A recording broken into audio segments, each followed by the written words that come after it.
enormous beast sprang out upon us.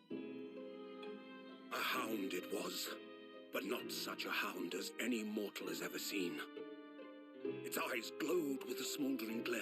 The whole of its ox-sized body was outlined in white-hot flames. Its rumbling pant and hideous howl, so terrified was I that I began to tremble with fear. "Look well, Wilson," Sholmes declared, gazing upon the mystical beast. "For this is the diabolical hound of the Baskervilles."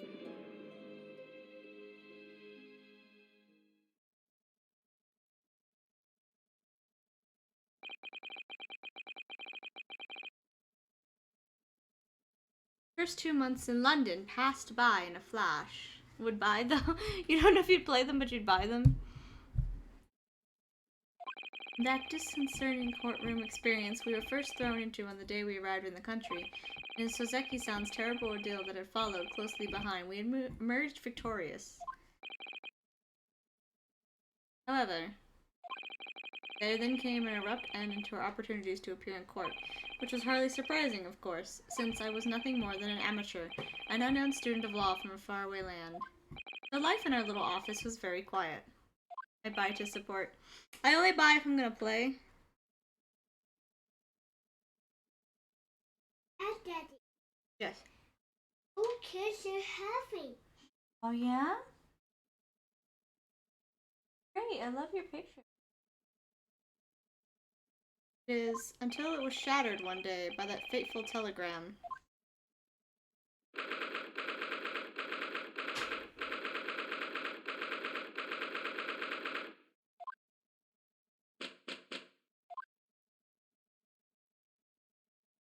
See, I finish them, but streaming helps me finish. One morning I was woken by the unreserved knocking on the door by the telegram boy, but after he'd gone, Sato-san's behavior became very obviously strange. Sato-san. Yes! It is time to leave for court already? Let me see. What case is it today? Uh-oh. I don't think I'm scheduled to defend anyone at the moment, am I? Oh, no, of course not. How silly of me. But I think Ira said she would make us breakfast this morning. Shall we go down to Mr. Sholmes' suite? She really wants to work on a case. Look at this exciting girl. Yes! Yeah, I mean, I didn't finish a lot of games till I started streaming because it made me sit down. Because I have a bad habit of starting games and then picking up other games. So, streaming made me finish a lot more games than I normally finish. Iris makes the most delicious breakfast food. She does, doesn't she? Once our bellies are full, we can leave for court in fighting fit form. Let me see, what case is it today? Here we go again. She's bored. That's what's happening. She needs the... Look at this room. We didn't get to look at it last time we played.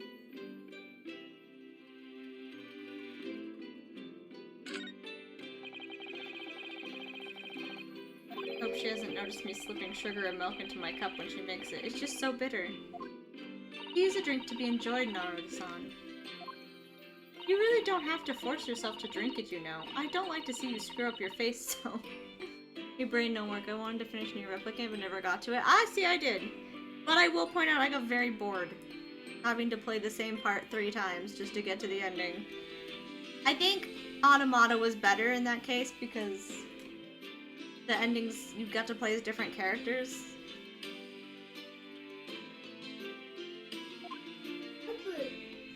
For what? One. Yeah. Ah, this must be the telegram. Let's see. Ah! No, you mustn't look at that! Not under any circumstances! Alright, I won't. I'm sorry, Naruto-san, but you can be very mischievous at times. Then put the telegram away if you don't want people looking at it. Ryunosuke! You need to read her private stuff. It could be a love letter, you don't know.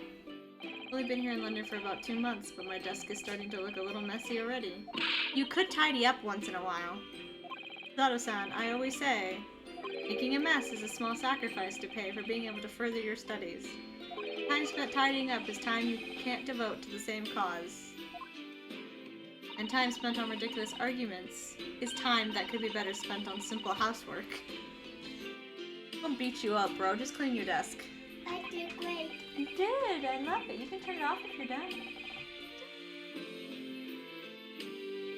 She wins, but I'm supposed to be the lawyer here.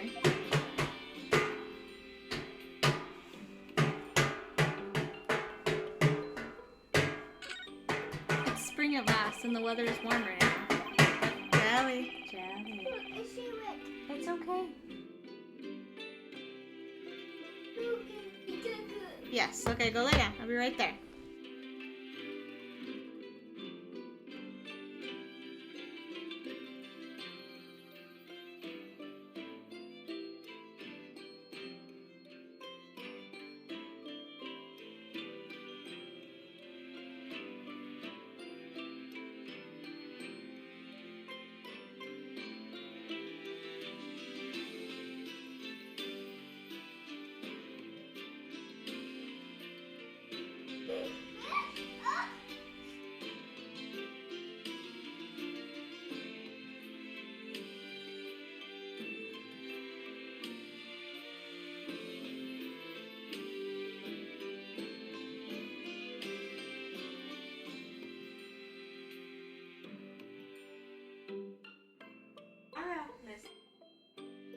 One sleep, baby.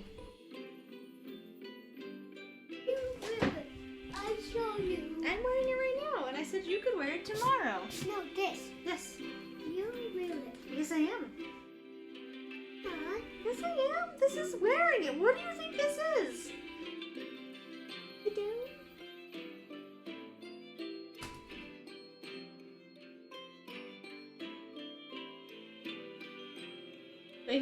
Ah.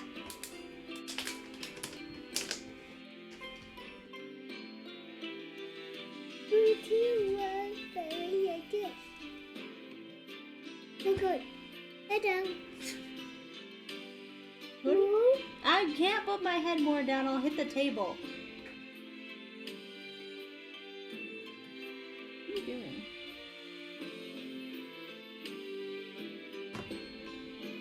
You know it's not a key, right? It's a necklace. Bought me.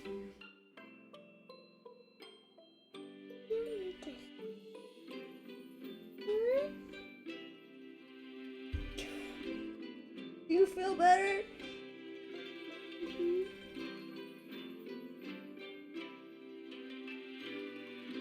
See what here? What are you doing? More. You're just silly. It is key.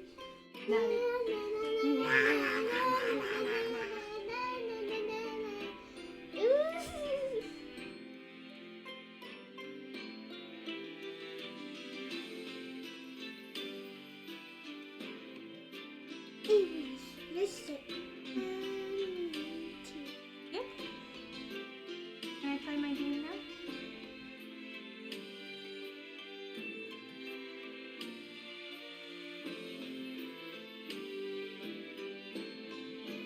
What now? Their toenails, No. baby. Anemia? That you could. I have anemia during certain times of the month. Not all the time, but just sometimes. Best thing for that is to eat more iron, so meat products and nuts and stuff like that. I love the smell of the fire and steam rising from the kettle. Oh, would you like some tea, Naruto-san? Thank you, Suzato-san, but I'm alright for now. With the green tea Suzato-san makes me from time to time, and Iris' unique herbal infusions. This place is paradise for a true tea lover. I've never had itching from that. I mostly get really dizzy really fast.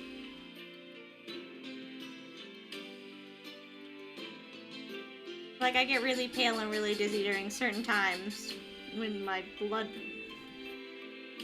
is not producing enough cells. But I'm never itchy from it. Green tea is such a wonderful accompaniment to British tea cakes, don't you think?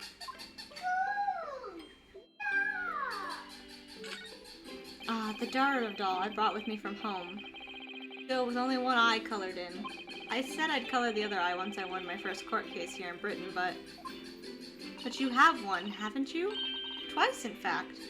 Because I feel as though I'm still lacking as a lawyer. I tell you what, why don't you color the other eye in once you think I'm a proper, fully fledged lawyer? If you insist. It's never getting colored in.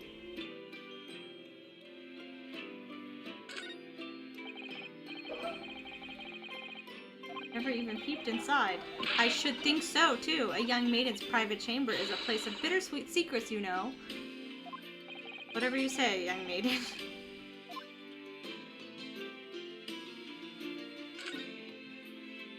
Maybe you should put your note in there instead of where he could read it? We were rather lucky to find that old aquarium left behind here. The prawns we're put in there are doing rather well, and the anemones, too. It's a wonderful invention, isn't it? The sea behind glass inside your room. Another example of Great Britain's greatness. Having to clean it out and change the water isn't so great, though, is it?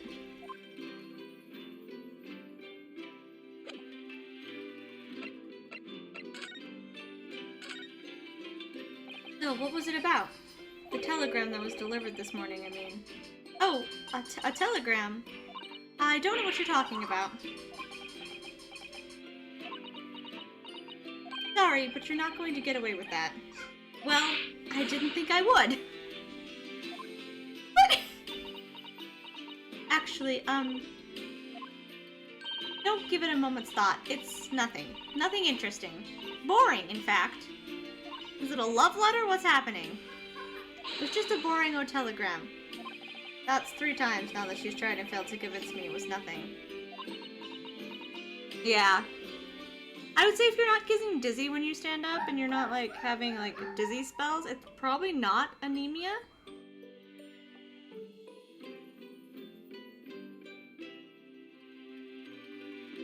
Because anemia normally has a lot to do with, like, why people, like, get faint really easily. Or why they feel nauseous a lot.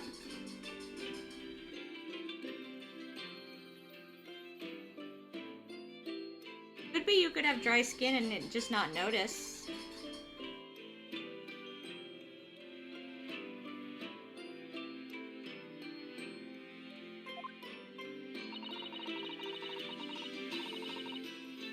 Promise that I'll tell you about it at some point.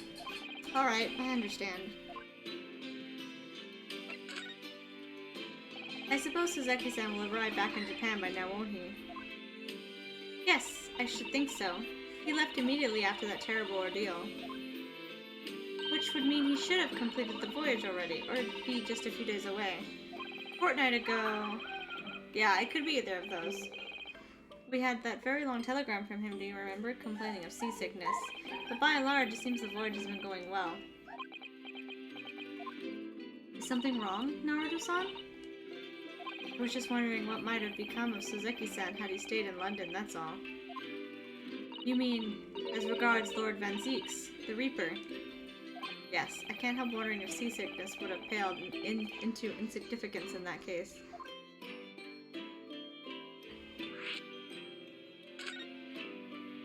What is it they say, that no one who stands in the dock can be saved from the Reaper, right? It's the way that Nightmare's trial ended on the very day we arrived in London. Even 2 months on, the cause of that dreadful fire is still a mystery. Yes, but at least Suzuki-san's safely out of the country now. Presumably that means that the curse of the Reaper can only take effect within the confines of the city of London, perhaps. Nobody says that. Even if that's the case, it's little comfort. I have a terrible sense of foreboding. If the legend of the Reaper is to be believed, it would mean he wields the sword of justice himself. Come to think of it, I wonder what he's been up to these past 2 months. Surely, not wielding that sword against more acquitted defendants. No, I don't think so. Apparently, Lord Van Zieks hasn't appeared in court once since our last encounter. Oh? Yes, since Ozeki-san's trial, he's withdrawn from judicial service again, it seems. That's because he's boyfriend, and he only appears when we do. Really? Like before, when he wasn't seen in court at all for several years. So it's just been me who's had to face him in his recent spat of trials then. Oh, just my luck. Our luck indeed! I wonder if luck doesn't come into it. Sorry? What was that? No, nothing. Never mind.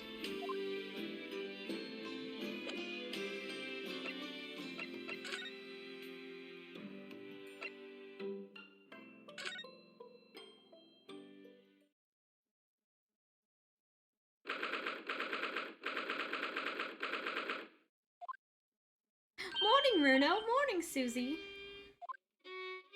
Good morning, Iris. Is that Sholmes playing violin? It's painful. Please stop. Iris. What is it, Runo? What is that terrible noise? It sounds like a cat being strangled. Ah, yes. You've noticed that, did you?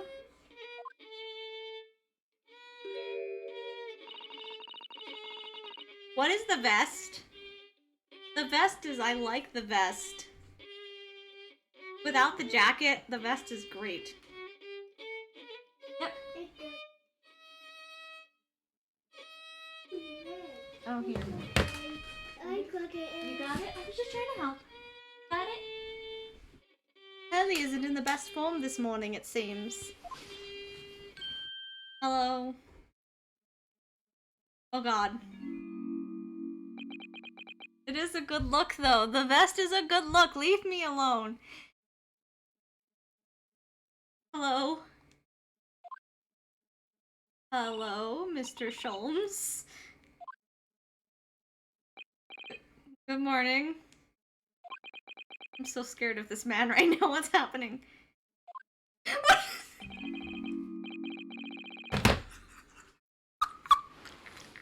What is this man? A good morning to die, perhaps? Oh my god, you're so fucking dramatic! The fuck's wrong with you? I always like seeing that look. This fucking man, what the fuck? You're a fucking drama queen! The fuck?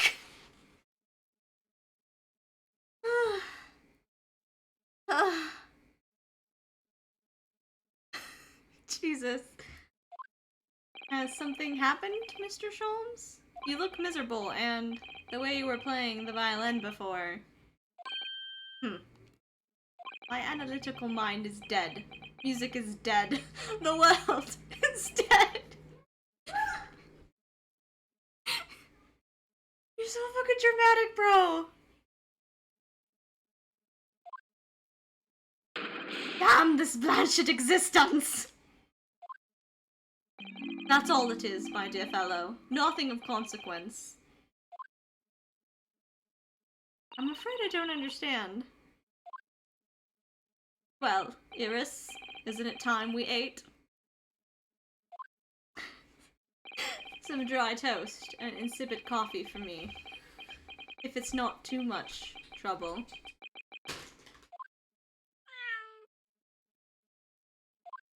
Kitty cat! Oh look! It's what? It's Toshi. It is. Waga hi? Now it's looking good.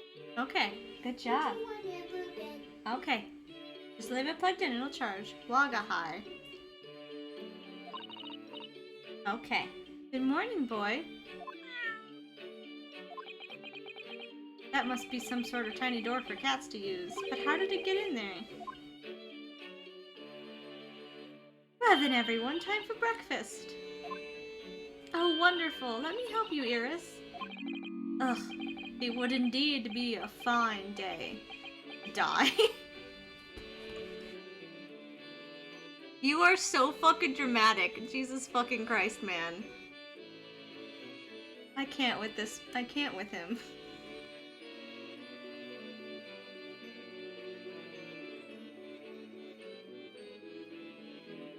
course. Ah, I knew something looked different. Something's missing from Mr. Sholmes' desk. Yeah, everything. We'll talk to you in a second. You,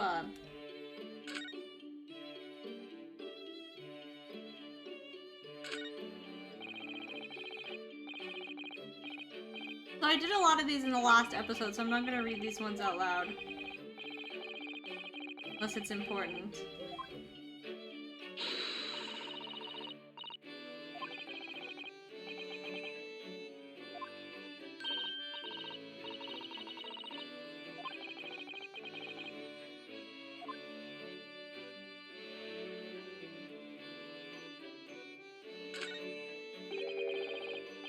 Look at Mr. Sholmes' desk, it's completely clear. Isn't that enormous machine usually on it?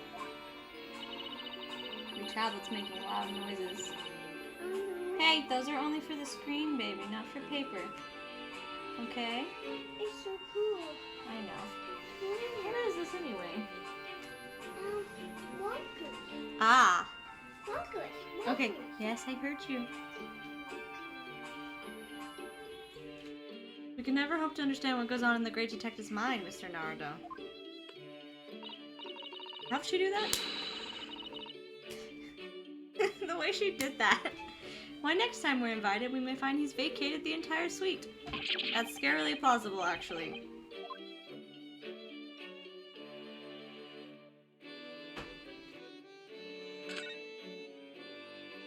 Oh. What? Hey, baby. Let's give it.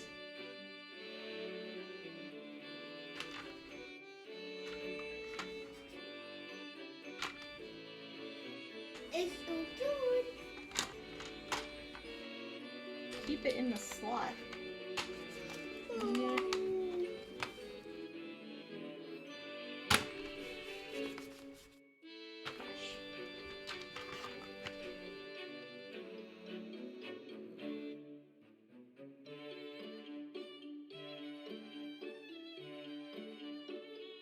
There. It should be in the slot properly now. Okay.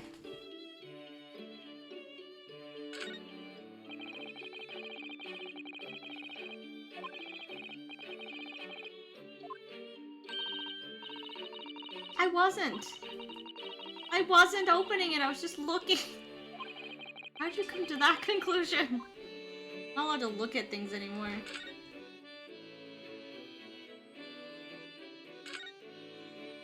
Natsume's cat seems to have settled into this new home then. Oh yes, and I've become very attached to the little waggy. It would appear his previous owner is completely forgotten to him.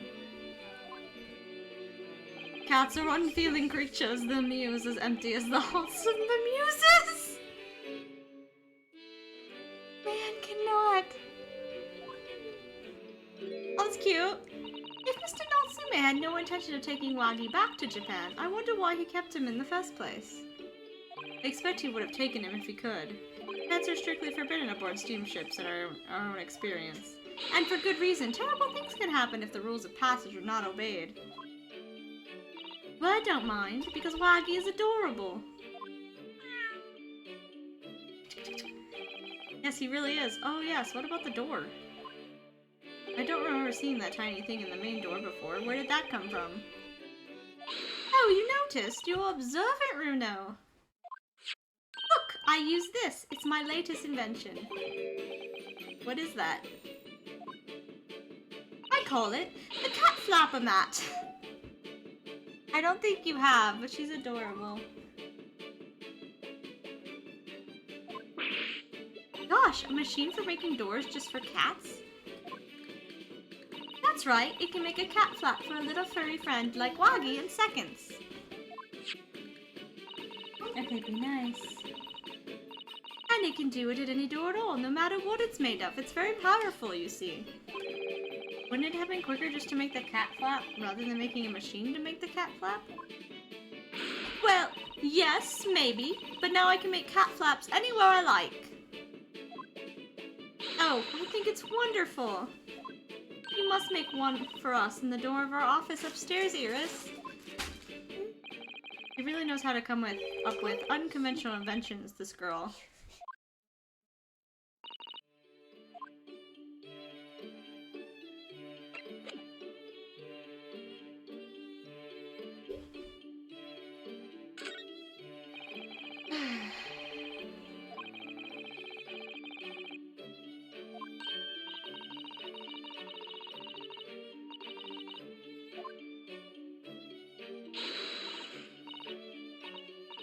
Oh, the woman. Yeah, I got a trophy for that. Yeah, the woman. You don't know? You gotta read the books, bro. You don't know who the woman is?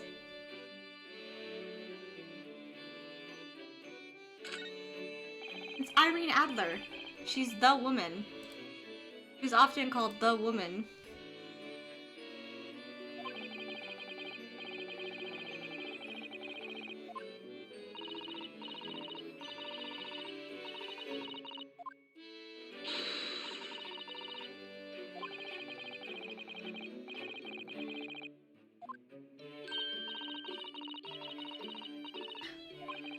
No favoritism there at all.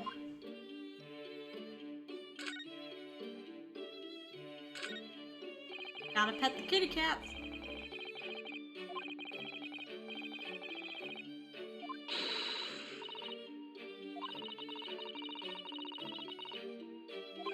Law, chemistry, takedown throws. What diverse skills you boast, Miss Susato.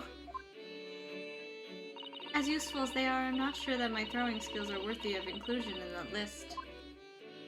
They are. Have you seen what you could do to me?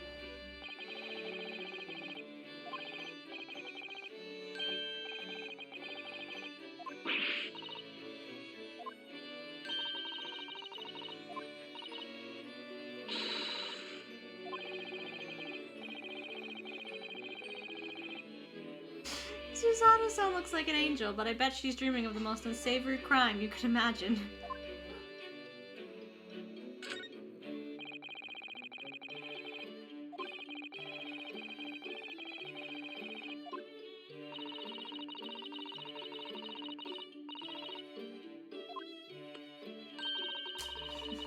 I don't know why she does this, but I like it.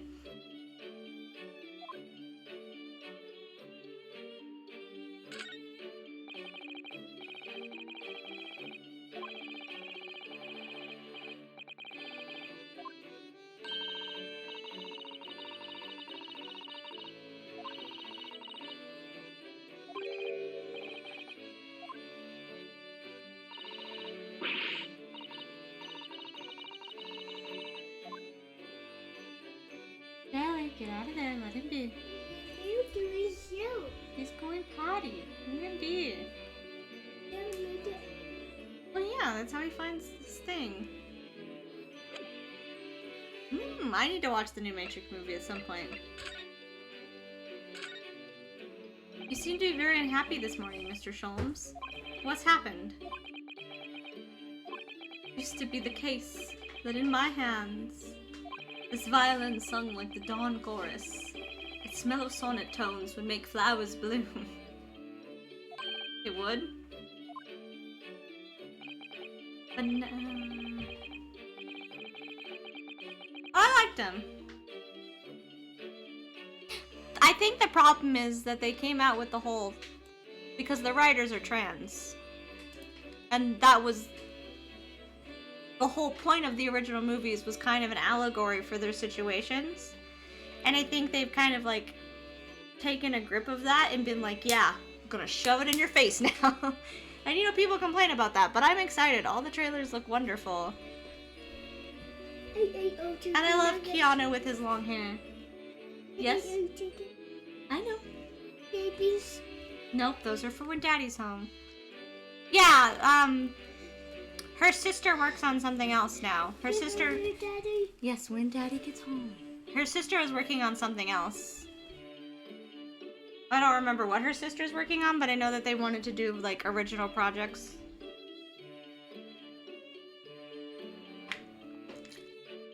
Yeah. I mean, I liked all the Matrix movies, so... I'm excited to see it.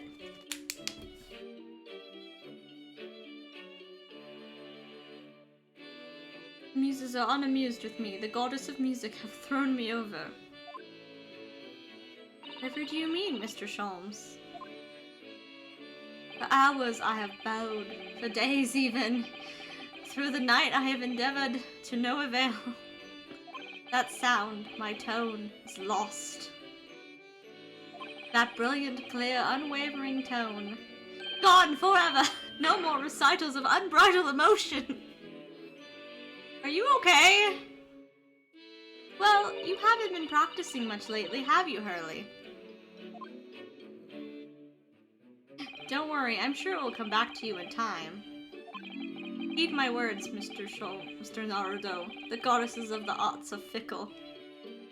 One day they bestow genius on a man, the next, they unmercifully withdraw it. Oh dear.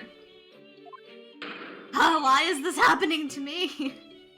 If they take the tone I have for the violin from me, what is left, for pity's sake? What is left? You know, you solve mysteries, right? What? The violin is not the only thing you do.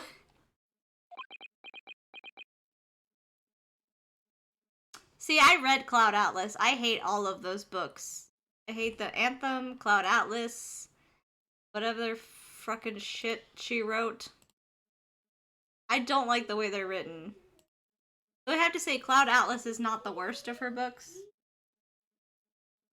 Anthem annoys the fuck out of me.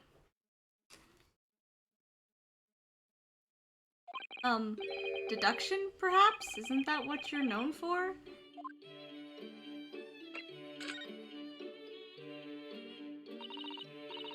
Oh, see, but Cloud Atlas wasn't... I think the difference with Cloud Atlas is that they didn't write the original one. Cloud Atlas was written by someone else. I know they did the movie, but Cloud Atlas isn't their writing. I can't remember her name.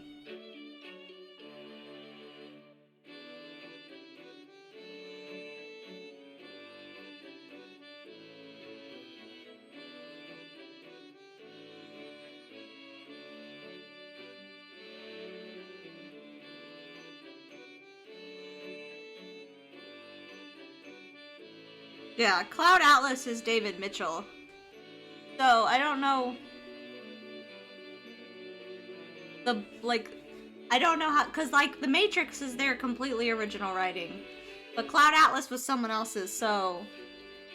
I wouldn't really blame the boring of that movie on them. Because the book is really... Book's not great. That's not on the sisters at all. They probably did their best to make it into a movie, but the book is... We had to read it in high school. Hi. Hi. Yeah. I see you. It is. It really depends. Because I think Cloud Atlas is one of those novels where the family is like, you have to do it exactly as it's written. Because I know what to do about Ernest. It has to be written exactly like the books, usually. And same with Sherlock, actually. That's the reason his name is different in this. Because if you use the name Sherlock Holmes, it has to be written with family approval. Which is why a lot of the versions aren't that interesting. Because you're not allowed to add your own spice to it. And I think Cloud Atlas is the same way. Which is why I don't know why they made it into a movie.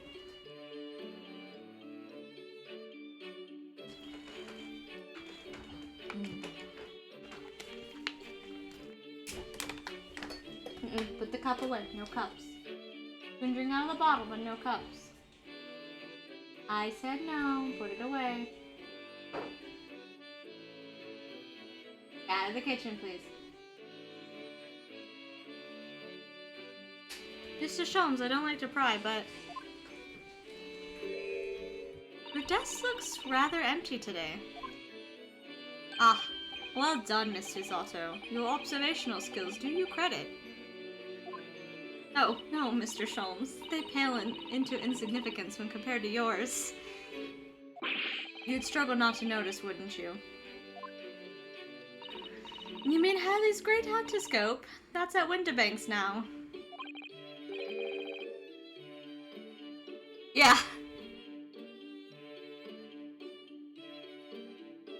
Sorry, it's at Windy Bank? No, Winterbanks. The pawnbrokery. Pawn? What?! You mean you've pawned that enormous machine of yours? It has some considerable value, you see, quite undeservingly. But isn't it a very important machine for your work? I do wish you had consulted us if your situation had become so desperate. I would have gladly passed what little income I have to you. Dear madam, things are far from desperate. But the pawnbroker has your wonderful machine. How can it be anything but desperate? Making use of a pawnbrokery is quite ordinary here in London, I assure you. It is? It doesn't sound ordinary at all. I love this facial expression, but at the same time I want to shake him. It would seem that neither of you fully understand how pawnbrokering works. I don't understand exactly.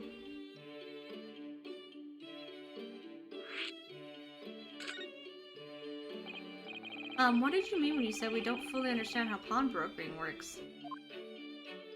To the people of London, pawnbrokeries are akin to banks. Banks? On Mondays, merchants relinquish their finest jackets and trappings to their pawnbroker of choice. With the money they receive in return, they are able to trade happily through the week. And then on Saturdays, they go to recover their things using the money they've earned. I had no idea. This has been a fascinating lesson for us. A trade and barter system, basically. Everyone does it, you see, especially people in inner London. And should they have money to spare, they would purchase another fine jacket. Not to wear, obviously, but to pawn, should the need arise. Oh, how ingenious. So whenever we have something that's getting in the way, we leave it at Winterbanks, you see. A pawnbrokery can be thought of as an extremely secure vault. Would have thought that even pawnbrokers are different here in Great Britain. Of course, you have to watch Hurley with it. Sometimes he pawns things he really shouldn't. Don't you, Hurley? What does it matter? The world is dead to me now. You're so dramatic. Oh, what was that? Wagahai?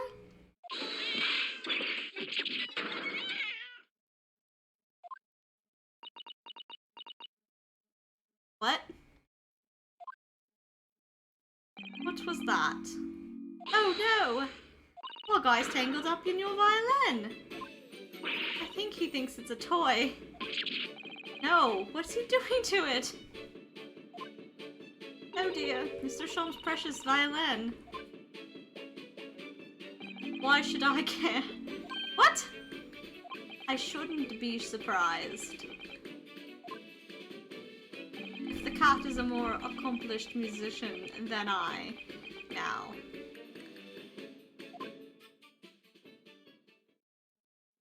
Mr. Sholmes really is in a poor spirits, isn't he? Well, anyway, I'll put it back where it lives, shall I, Hurley? Out of the cat's reach, if possible. Maybe we should assess the damage. Where's your violin, bitch? Looks fine.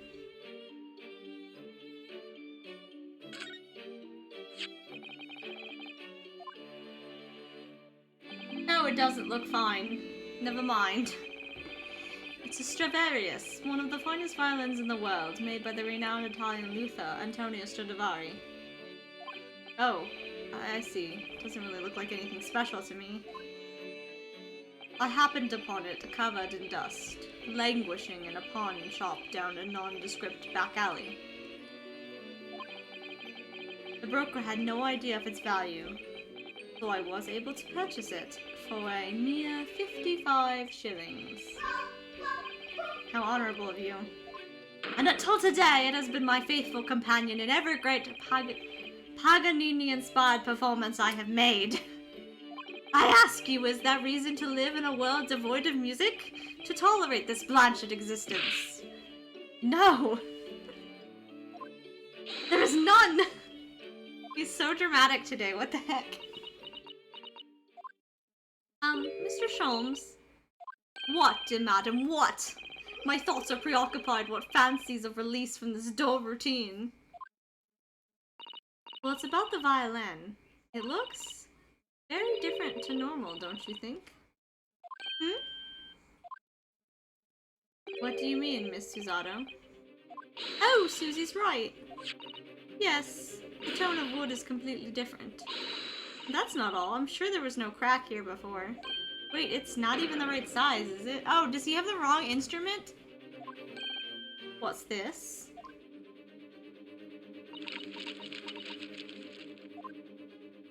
I'm terribly sorry to have to tell you this, Mr. Sholmes, but that instrument isn't a violin at all.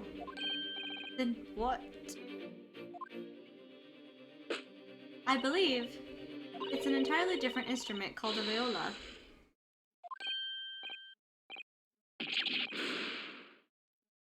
You okay?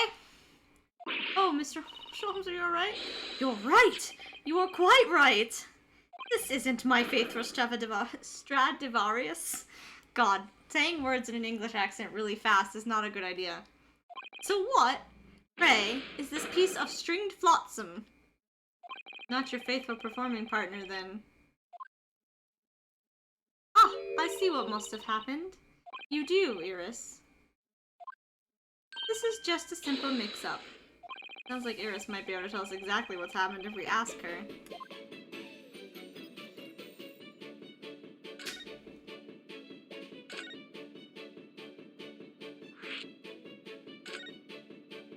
What do you mean by a mix-up, Iris? Well, you see, this viola, I mean. Ooh, it's a fun name, but Jesus. Was at Windibanks until last week.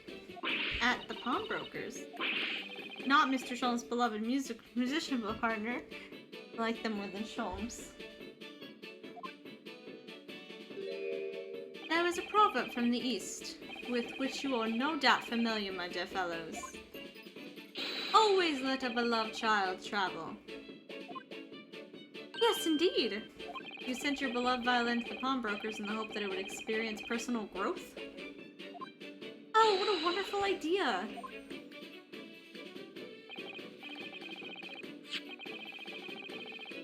I love his poses. I like Sholmes 1,000 times more than Teddy. I fucking love this man. Not as much as I love Legman, but I do love him. Last week, I pawned my great antilitoscope in order to release my precious instrument. But it would appear Mr. Windibank mistakenly furnished me with a tawdry fiddle instead. My ears cannot be deceived by the hollow timbre of this piece of timber. They were. No. I love Sholmes. No. Sholmes is great. Ignis is better, but, you know, Sholmes is one of my top characters. Yeah. No, but your every sense was deceived by the fact that it just had strings. Pshaw! A fine state of affairs, that is. And why I always say, Mr. Nordo, never trust a pawnbroker. They will try to fiddle you every time. Ah, the way this game phrases things. They're gonna try to fiddle you? You want to have a discussion with me about what that means to you? Because I don't think we're on the same page of what that means. Actually, no. We are on the same page. I'm just taking it way more literally than you are. I'm assuming he means fuck you over. They'll fuck you over is what he's saying. And I was taking it in the more sexual term than he was. But earlier you told us that you could think of a pawnbrokery as an extremely secure vault. Oh, Mr. Norado, dilly-dallying will get you nowhere. Sorry? Crunching your toast with that vacant aspect, freshing your coffee so obtusely. Are you not a little embarrassed by your own conduct, considering the urgency with which we are faced? You must visit Mr. Winder's bakery at once. That's right, isn't it, Mr. Sholmes? She's way too excited. It's some year, who knows? Precisely, Miss Susato, without a moment's delay. But I haven't finished my bacon and eggs, and it's your fucking violin, Sholmes! My dear fellow, surely you do not still intend to crunch your bacon with an increasingly vacant aspect, to fresh your eggs even more obtusely? Alright, say no more. Let's go then. Don't worry, Bruno. I'd be happy to heat it up for you again later. Oh, thank you, Iris. As it happens, I'm rather curious to see what a British pawnbroker's looks like. Are you done talking? Okay. Guess we're leaving.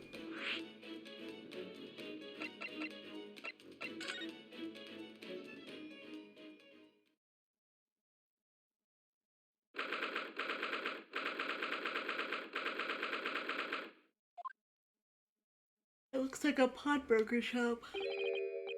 I mean, yeah, what did you think it looked like? This is exactly what I expected it to look like. So this is a British pawnbrokery.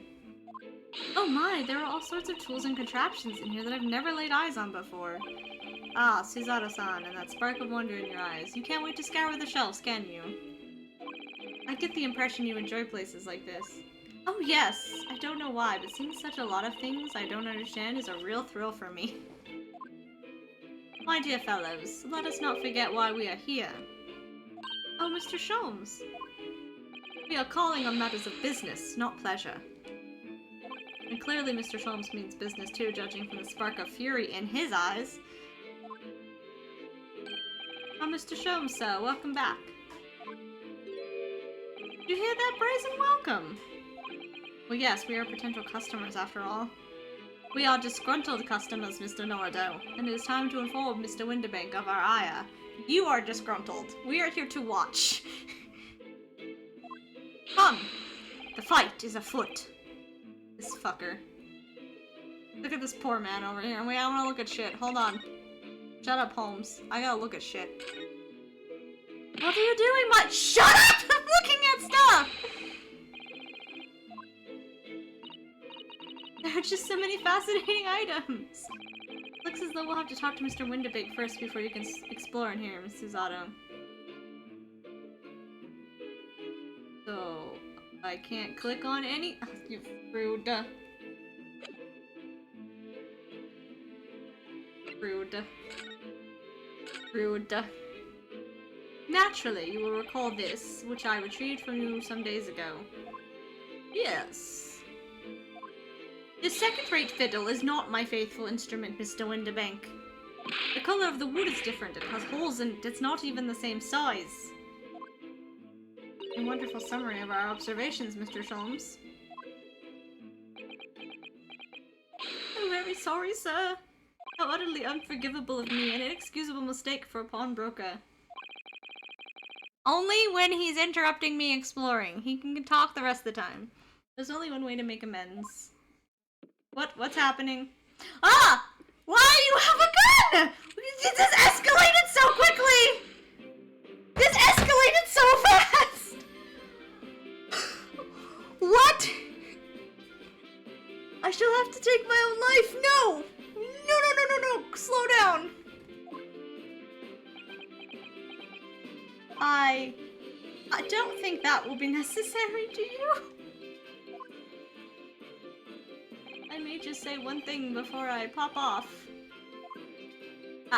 Yes. It was you, sir, Mr. Sholmes, who took it upon himself to remove the item the other day, I believe. Sorry? Take Sholmes with you. We're jumpy! Rude! We haven't even gotten a case yet. As I recall, I entered the storeroom to fetch your violin when I had, here it is. You did. And when I turned to controvert you, you had taken the vial and left, sir. However, there can be no doubt that the blame lies firmly at my own door for allowing you to leave. I shall not grumble or grouse any longer, may this guilt die with me. No, stop, my dear fellow, the fault is mine!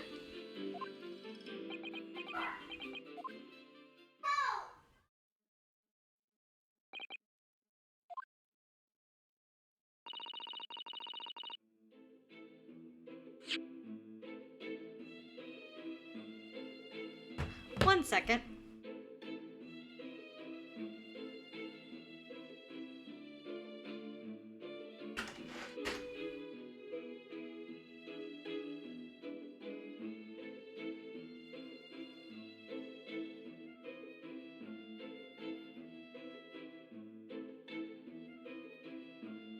Okay, I heard correctly. Okay. They're setting off fireworks across the street. You can't see them, baby. They're at someone's house. People are doing fireworks at their house. You can't see them from out there and it's too cold. Inside. Not a debate. Okay? Not open the door, we're going to bed. Yeah, I mean... then you don't open the door. You leave it alone. It would appear that the fight is over. I do humbly apologize, Mr. Winterbank. Evidently, my questionable disposition precipitated this tragedy. I mean, at least they did it right, like, when it's raining, so, like, they're not really gonna be able to do any harm or anything. They're just loud. I was wondering what that noise was. Well, you wouldn't be Mr. Sholmes without that. Questionable disposition now, would you? I do believe you may be right, sir. It's either laugh or cry, I suppose. You are, it must be said, one of my more challenging customers. I need to remind you of the peculiar collection of items you brought through my door in the past. Oh? Peculiar items? In the extreme, ma'am. For example, the unpublished manuscript of the eponymous work, the novels of Sholmes or some such. Oh my, a new, fully fledged novel? An unpublished? A story I've yet to read, you mean? Oh god. Wait, before you die, you must tell me more! Susanoo! Oh my god!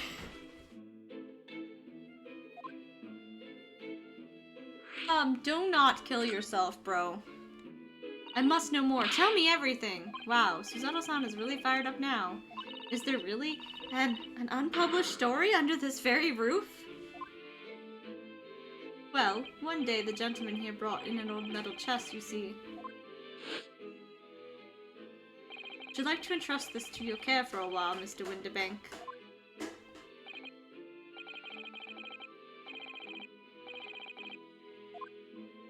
It houses something of very great value indeed. The latest manuscript, recounting the adventures of one Mr. Sholmes. It's fucked up. I beg your pardon, a manuscript? You wish to deposit a manuscript? Indeed I do, for I am confident it will be quite safe here. And that was that. As such, Mr. Sholmes' latest tales of otherworldly mystery lies dormant in my storeroom. Mr. Sholmes, is that really true?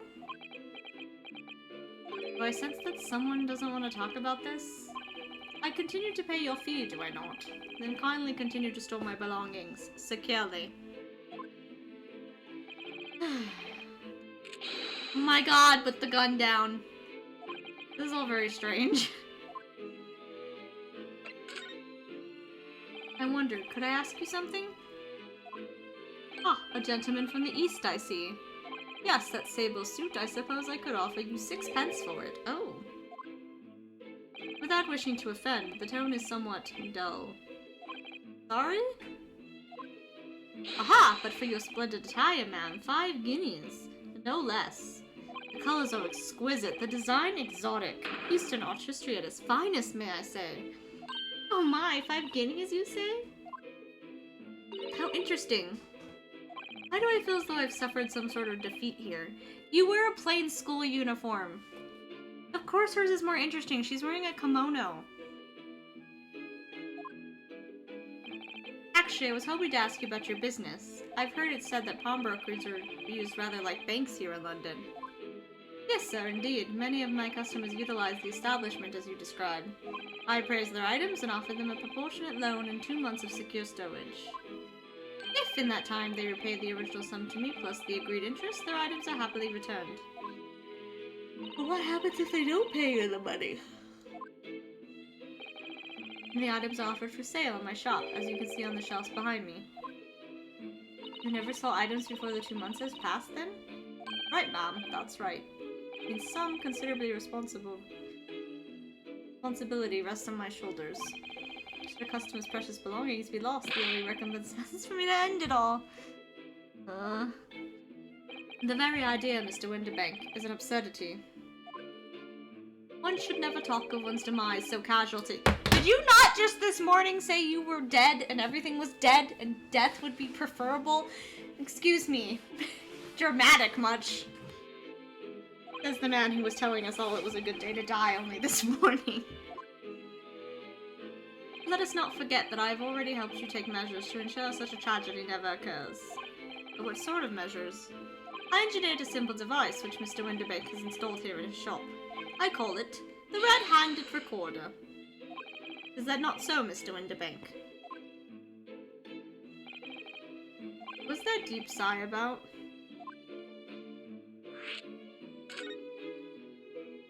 What on earth is a red-handed recorder?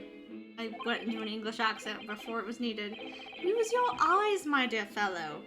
There were two just below the ceiling. Those? I can see what appears to be a camera attached to some sort of timing device. Very astute. It is indeed a camera, furnished with some 100 pieces of cellular film. And every 30 minutes precisely, the camera automatically records the appearance of the shop.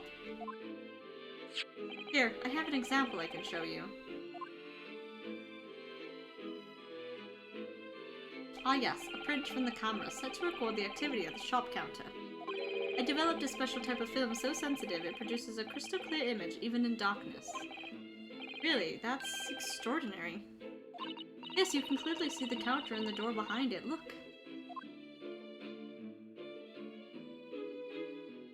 So you see, were someone to enter the premises with ill intent, his identity would be summarily exposed.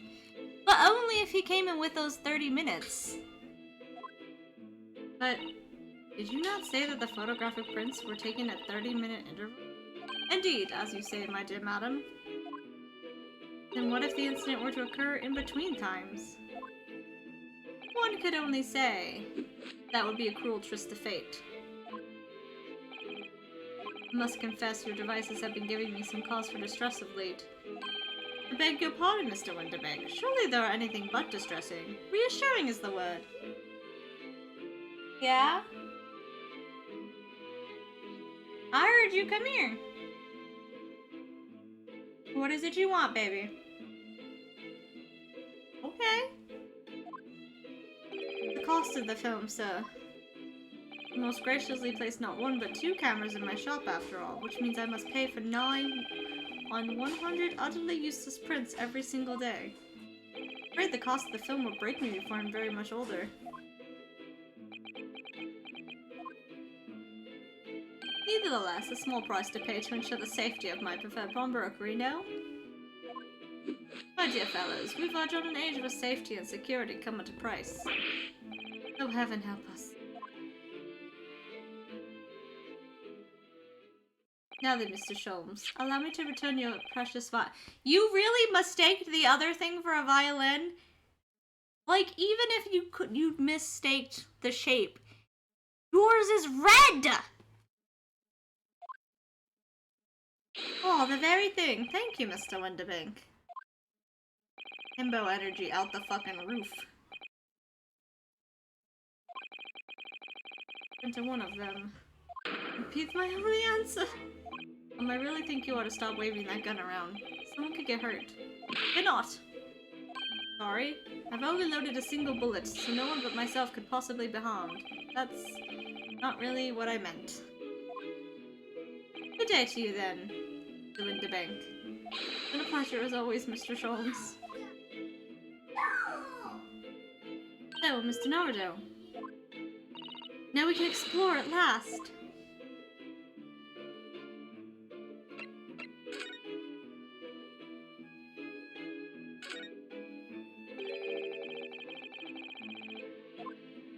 At least to the storage room, where Mr. Winterbank keeps articles that are currently in pawn. There's nothing of particular interest inside. I certainly wouldn't recommend any loss in this activity.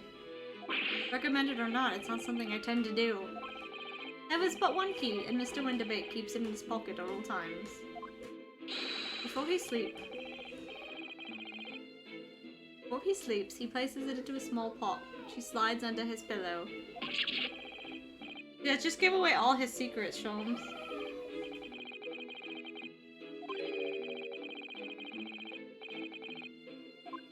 I missed the vest. Can we have it back?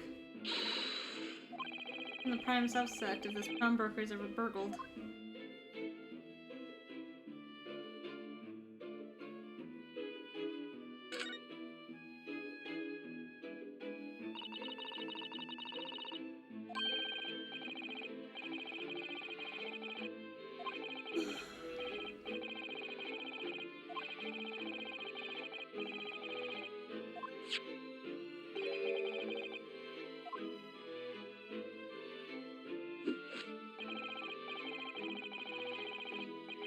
I was not going to.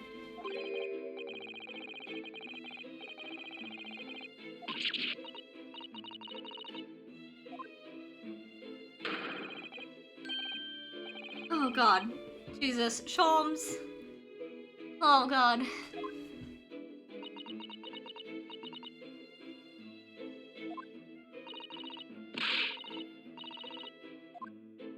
Never. I don't want the poor guy to shoot himself.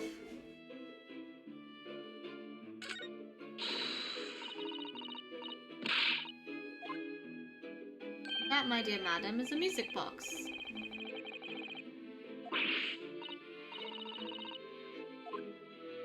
That is a big music box.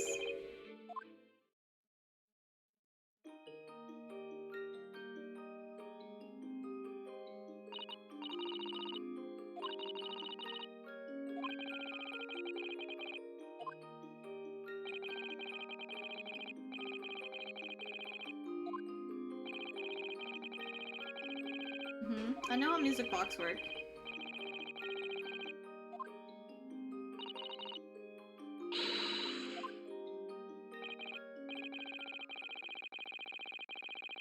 Yeah, gramophones are pretty good with music now too.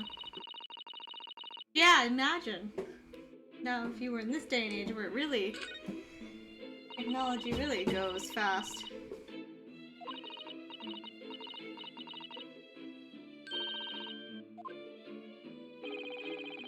Just sitting here thinking about what joke Brute would make.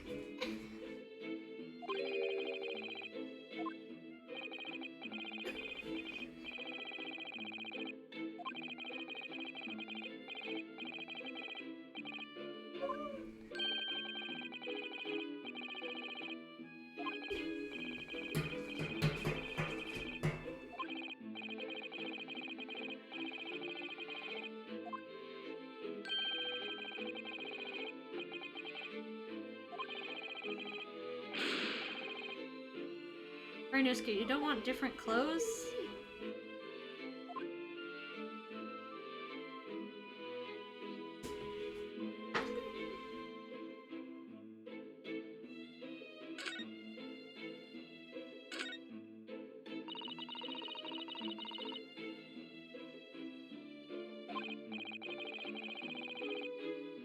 Oh, I know what that is. It holds black and white video type things.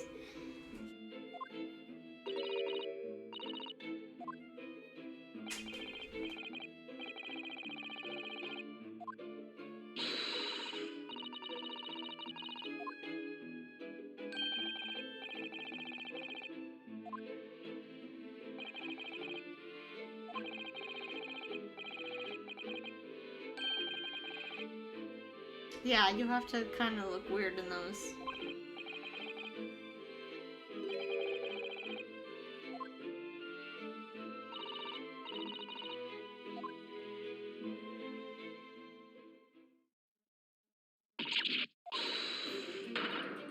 Okay.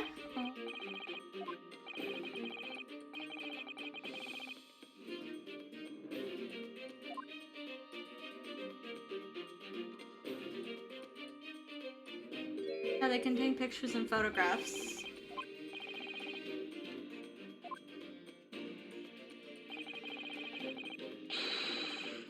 they're like 3D stuff. And they usually, sometimes they make the pictures move. Stereoscopes are interesting. No worries, at all.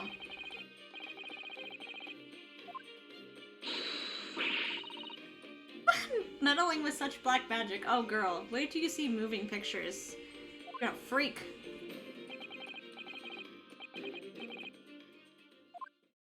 Technology. Far too complicated to explain at present.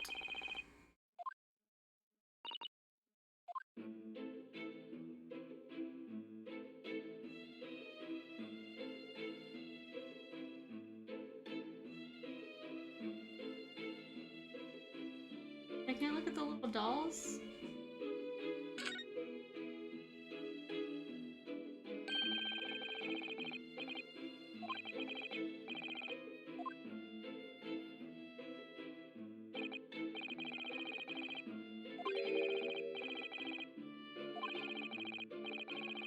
Eastern style. Really?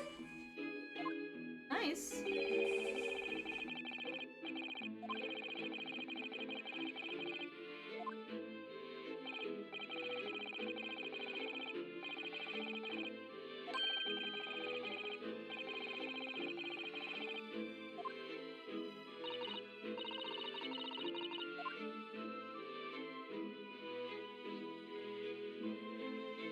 What's this?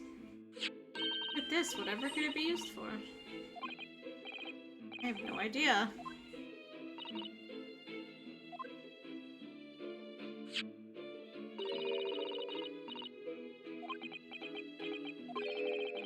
We're going to open it, aren't we? Oh! Did it take pictures or something?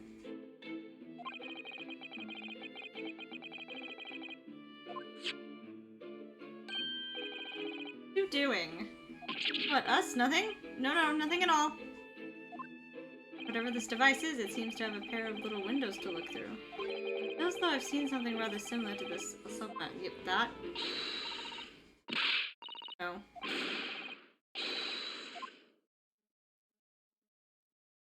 Sounds like there's an argument brewing over by the counter.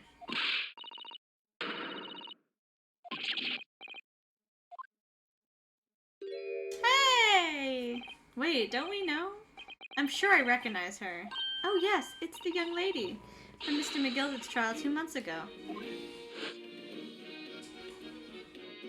Her name is Gina Lestrade, my lord. She's a chancer, earns her crust among large crowds, relieving people of their purses. Viewmaster, that's what it's called. It's commonly called a pickpocket. Gina!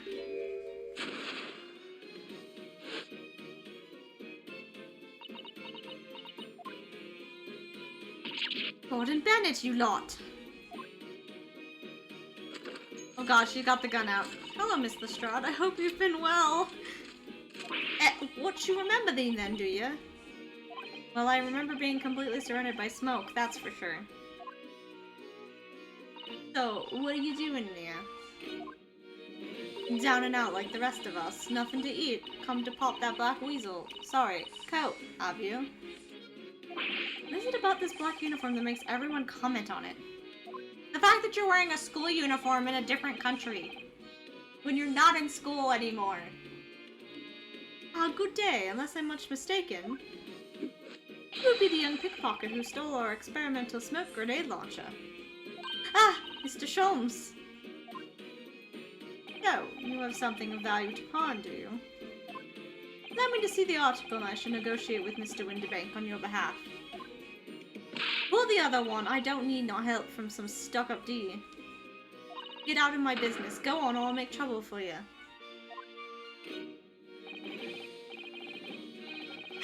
As you wish, Miss Lestrade. I will happily remove myself from your presence. He's really done it. He's gone. I'm sorry, but as I said, there's really no room for negotiation here. What is that thing he has in his hand? Some kind of metal disc? And you, go on. Leave me alone. Oh, Miss Lestrade, just pretend we aren't here. We shan't be offended in the slightest.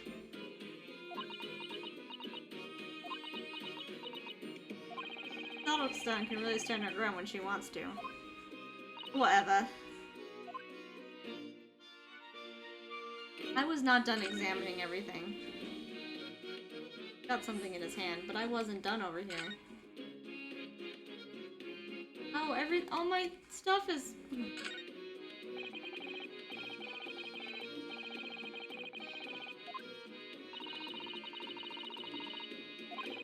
Oh my god, okay.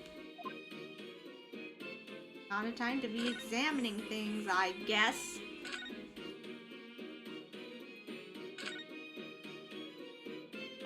Bank. What exactly is this metal disc that Mr. Estrada's brought in? Seems to have hundreds of tiny little bumps on its surface. It's for the music thing, isn't it? Oh, this is a music disc, you see. For use inside a music box. In a music box?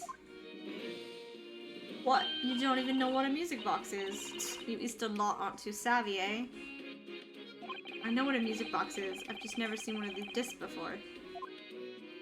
Small protrusions on the metal disc encode the tune to be played by the music box. You simply insert the disc and set the machine going and beautiful music plays. It's so incredible. Tell us, what tune is on this disc? Well, afraid I couldn't tell you that. There were so many different types of music box, you see. British-made, German, Swiss. I have no way of knowing which particular machine this disc was made for. I see. That's it in a nutshell. I wouldn't have any customers for an item like this, even if the young lady forfeited it. Really, I'm already offering more than I should at a penny. What's a packet of lies? He told me he did. He said it was, well... He? Who? Never you mind. It just ain't right, that's all. That disc was good money. I know it is. Well then, you'll have to try your luck at another pawnbroker's, won't you?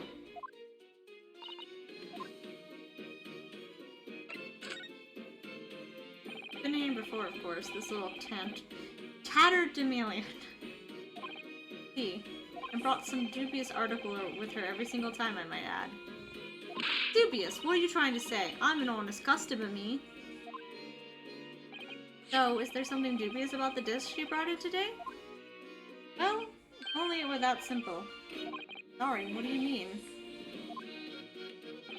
What she actually brought in was a storage ticket. Ah, storage ticket? So... Miss Lestrade has actually come here to redeem an article for me today, is that right? Yeah, that's right. A girl like me has a lot of stuff what needs storing. Alright, yes, that's definitely dubious. The article in question would have been forfeited at midnight tonight. But as she gave me the ticket for it and repaid both the loan and the interest, I was obliged to return the article to her. What's the article? Do tell us, Mr. Windibank. Little scamp is wearing it, ma'am. It's the overcoat that she redeemed. Oh. What? What's wrong with that? It fits, doesn't it? I mean, it's mine, so of course it does. So, what about the disc then? How does that come into all this? Ah, the disc is something else. A new article to pawn if the girl and I can agree on a price. I'm confused. I thought you said that Miss Lestrade brought in a storage ticket today. It's really quite simple. Yes, the child brought me a storage ticket, and the money owed on it, as you say. This heavy black coat which you returned to her care, as I understood it. Right, yes. And rather unsurprisingly, as soon as the little ragamuffin put the thing on, she went rifling through the pockets. Oh, you mean... What? Don't you know it's rude to stare at a lady? Chocolina is dubious. Oh, goodness. I see, so it came from the pockets of that overcoat, didn't it? If you mean this disc, then yes, exactly, ma'am. And she immediately tried to pawn it? For quite a high price as well. It's all rather suspicious, I think. Give it up. I'm just trying to pawn something like anyone else would. Miss Lestrade, may I ask who deposited the overcoat here in the first place? Well, me. Really appear to be your size. Me old man. It's me old man's, ain't it? Is it, Miss Lestrade? Yes, this is definitely all rather suspicious.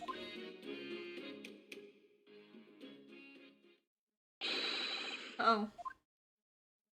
Hello? Hello? Who are we? Who is this picture postcard English gentleman? Ernest Gay, you're being a little bit gay right now.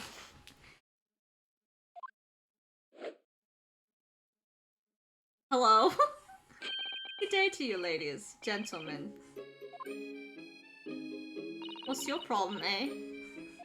There is no problem, as long as you remove yourself. I have a matter to discuss with the proprietor. And if you intend to make a problem of it, I shall see you outside, little girl, for the hiding you deserve. Look, ain't it obvious? I ain't done talking with him yet. You think you're such a gent, you should know how to wait in line. Well, you are an impudent little brat, aren't you? As well as a pickpocket. Who are you? You know who I am. Question is, how do you not know who I am? You haven't the courtesy to even remember the faces of your victims, it seems. What? You mean from you? Broker. Yes, sir? I believe this filthy pickpocket thief has just redeemed an article from you, no? The article in question belongs to me. I demand for it to be returned at once. Oh no. Now that's a lie. What are you trying to pull? Give me back my overcoat, you wastrel. And needless to say... wastrel. Any music box disc too. No, you can't have it. You just can't. It's me old man's, or it was. Now it's mine. Goodness, Mr. Naruto.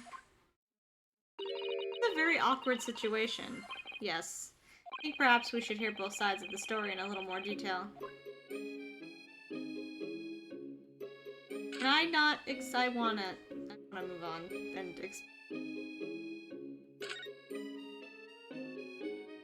cool. And explore it now. Wonderful.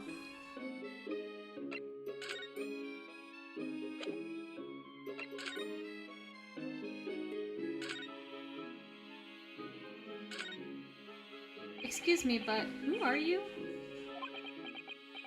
One would expect the inquirer to introduce himself first. Though clearly you're not British, so perhaps our ways are foreign to you. Oh, sorry, yes, we're from the Empire of Japan. We're studying here. Oh, yes, Japan. I've had talk of the place.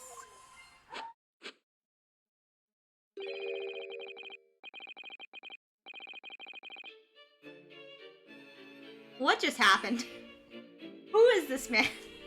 The inhabitants live on some fiery brown-colored soup, dressed up with exotic spices. You might be thinking of somewhere else. And what was that theatrical gesticulation about? Perhaps. Anyway, if you are a gentleman, sir, you offer your own name first, before inquiring after the name of another. Of course, yes, I'm Ryunosuke Naruto. I'm a lawyer. Well, a student of law, really. My name is Susato Mikotoba. I'm Mr. Naruto's assistant. I see. My name is Benedict. Yes, Agate Benedict.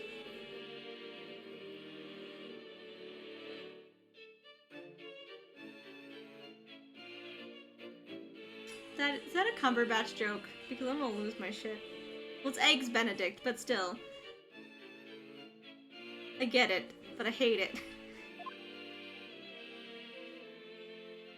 Enchanté.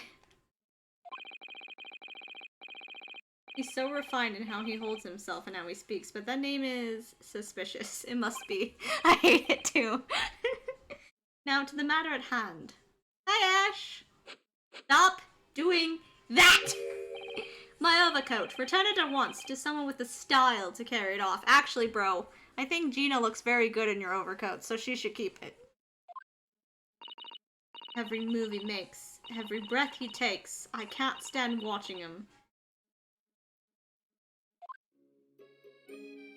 Okay, we're done talking to your ass. Gina, we need to have a conversation. Miss Lestrade, in what the gentleman is saying... What you think? It's all lies, ain't it? Obviously. I swear on my life, I ain't never laid eyes on that dandy before. You stole it, didn't you? That ticket you brought in here just now? No, I swear it. I swear to God. It was barely an hour ago. I was walking along the street, minding my own business, when this little gutterling ran into me. I knew at once what had happened. I've been robbed yet again, I thought to myself. Those wretched pickpockets.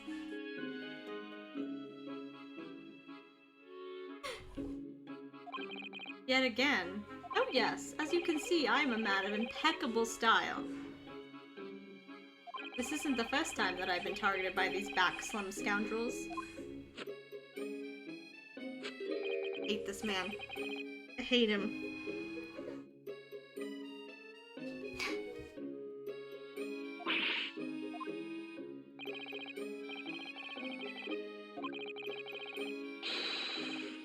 Hold on, why does everyone think it's me? Just look at this dandy cove, and you think I'm the dodgy one. No one's going to believe you. Well, what about evidence? Yeah. Where's your evidence that I've stolen something, eh? Come on, let's see it. Oh, I have evidence, naturally. You what?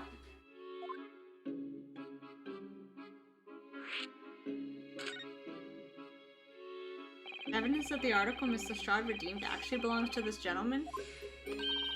She's doing this a lot this time! Of course, we need to only consult Mr. Winterbake's ledger to know the truth. We were to look up the name of the person who deposited the article in the first place. Yes, brilliant! Very sorry, but I'm afraid that won't be possible. Oh? I never ask customers' names. That's a strict policy of mine. Then how do you... This is why things can be stolen from you. But why not? Well now, as you can imagine, some of my customers have circumstances to consider. A great many of them prefer to maintain their anonymity. Yes, I see. But then how can you know if an article belongs to the person asking to redeem it? Oh, it's quite simple. Good sir. Might I trouble you for the watchword associated with the article in question? Of course. It's... Please stop. Professor. Yes, that's right. And all the evidence we need. This gentleman is the rightful owner of the article, without doubt. A watchword? Interesting.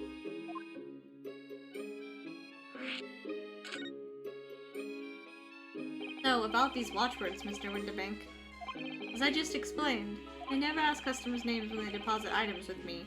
There are many reasons why certain customers would like to keep their activities secret. I see we're pinpointedly looking at Holmes about that one. That wasn't exactly a subtle glance at Mr. Sholmes now, was it? Great detectives have no dark secrets. None at all! Okay, says the man who wanted to... We're talking about the man who said everything needed to die because he picked up the wrong instrument. His secrets are... He's an idiot. Yes, well, anyway, that's why I've always asked for a watchword whenever I accept a new article. In many ways, it's like the secret combination of numbers used to unlock a vault. The date of deposit, a description, and a watchword uniquely identify each item, and of course, then I give the storage ticket to the customer. When someone comes in to redeem something, I ask for the ticket and the watchword. And if that someone tells you the correct watchword, you return the article?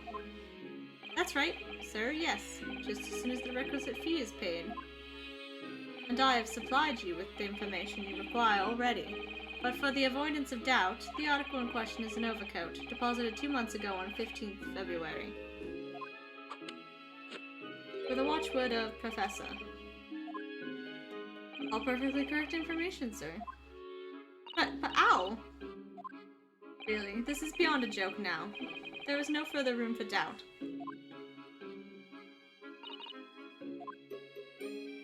It doesn't look like something he'd wear, though. I hate it. You look dumb. It looked better on her. And thank you for your custom, Mr. Egget Benedict, sir. such reasonable rates of interest, I may even decide to come back. This is why I hate grown-ups. Just because I'm a diver, everyone thinks that makes me a liar. And the contents of the coat pockets, if you please, broker. But of course, sir. Here is the disc for you. Just this one. Pardon, sir? I was expecting another. That is, I deposited another. I don't like him either. Another disc. Oh dear. I regret to inform you, sir, that was what was deposited with me was merely the overcoat. The disc happened to be in one of the pockets, but I was completely unaware of it until now. So, Gutterling, you're hiding more of what's rightfully mine, are you? That's who, eh? I don't know nothing about it. Very well. Then I shall bid you farewell. Say goodbye to style. Wait a minute. That disc is mine.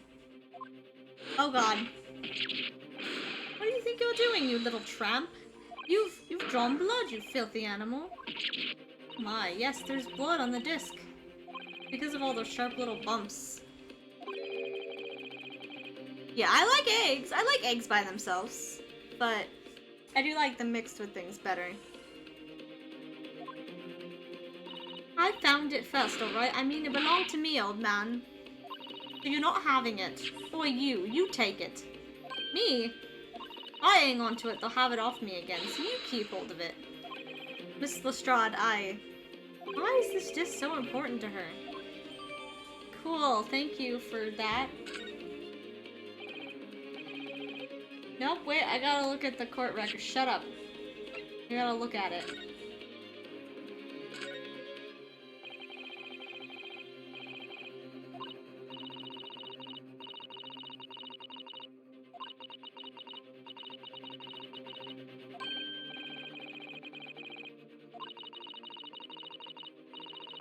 But he's wearing gloves. It can't be his blood, unless the gloves are ripped. Yeah. I like eggs. I like hard-boiled eggs the most. But it's so much work.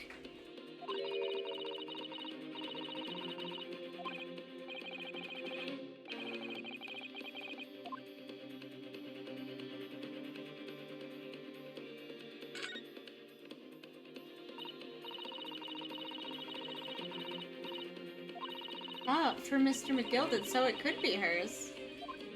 Mr. McGilded could have given it to her.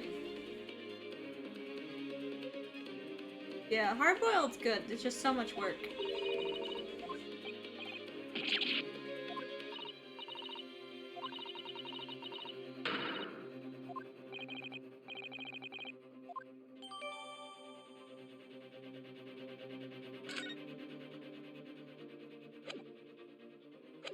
You there in the black livery. Hand that disc to me at once, please.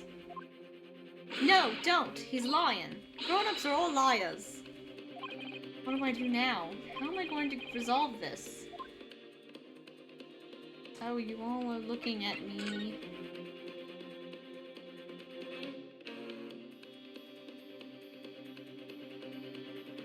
Hey you, bitch, talk to me. Mr. Sholmes, what are you examining with such keen interest there? As you enjoy a bar of caramel, I see. Hello? Hello? So, you found me at last, Mr. Norado. I knew you were there, bitch. Shut up. Sorry? After that young pickpocket sent me on my way, I was forced to lurk in the shadows. Cruelly ostracized as the rest of you partook in the jovial atmosphere of fellowship. I had nothing to occupy my mind, but was too ashamed to let society see what my downfall had done to me. He's way too dramatic today. Oh my god. Give me a headache. He's so dramatic today. What the fuck? He is on something. Are we hitting the opium, my good fellow? Because that's what it seems like. Though feigning mock interest, I pretended to examine the tedious trinkets in this desolate place. Plus, as you shrewdly observed, gnawing on the only friend I have left, 7% solution of caramel. Hey, do you claim to understand the depths of my despair, Mr. Norrido? But how could you? I was so lonely, so desperately lonely. Then why on earth didn't you rejoin the conversation? You've gone from bad to worse here, you know.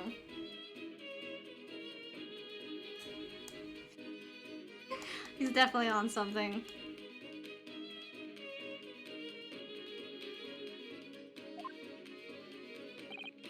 Yes, I overheard much of your conversation. Much higher than mine. I love the dramatics. I'm just like, why now? Or rather, in my craving for human contact, my ears devoured every word that was uttered. You really were sad, weren't you?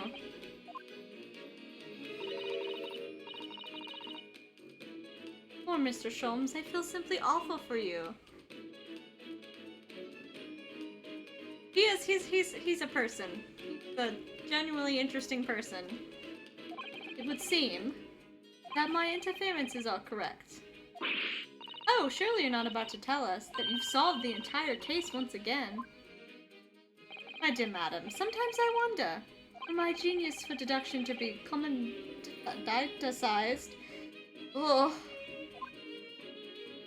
how much could I pawn it for? It seems Mr. Sholmes is another of his flashes of inspiration, but who knows if it will help resolve the situation between Miss Lestrade and the mysterious gentleman. What's the right thing to do here? Listen to his fucking deduction. Well, Miss Lestrade, it would appear you find yourself in something of a predicament. Where the blue blazes have you been, eh? Pardon? When a lady's in trouble, a true gent's supposed to be there to help. Straight away, not an hour later. You did send him away. And who, pray tell, are you? Mr. Agate Benedict. You have, in my eyes, a veritably encyclopedic array of curiosities about your person. Nevertheless, there are two immovable conclusions I have drawn. Beg your pardon. The first is this. The true reason for your visit to this pawnbrokery today is something you have not yet revealed. And the second is this. A considerable crime is in contemplation. One you will orchestrate with intent to steal a vast sum of money. Well, Mr. Benedict, what say you to my deductions? He's turned white as a hard-boiled egg. Ha ha ha ha. It would seem that once again, Mr. Sholmes has made a flawless deduction. Just who do you think you are, sir? Ah, yes, as I hoped. This is precisely the pained expression I was looking for.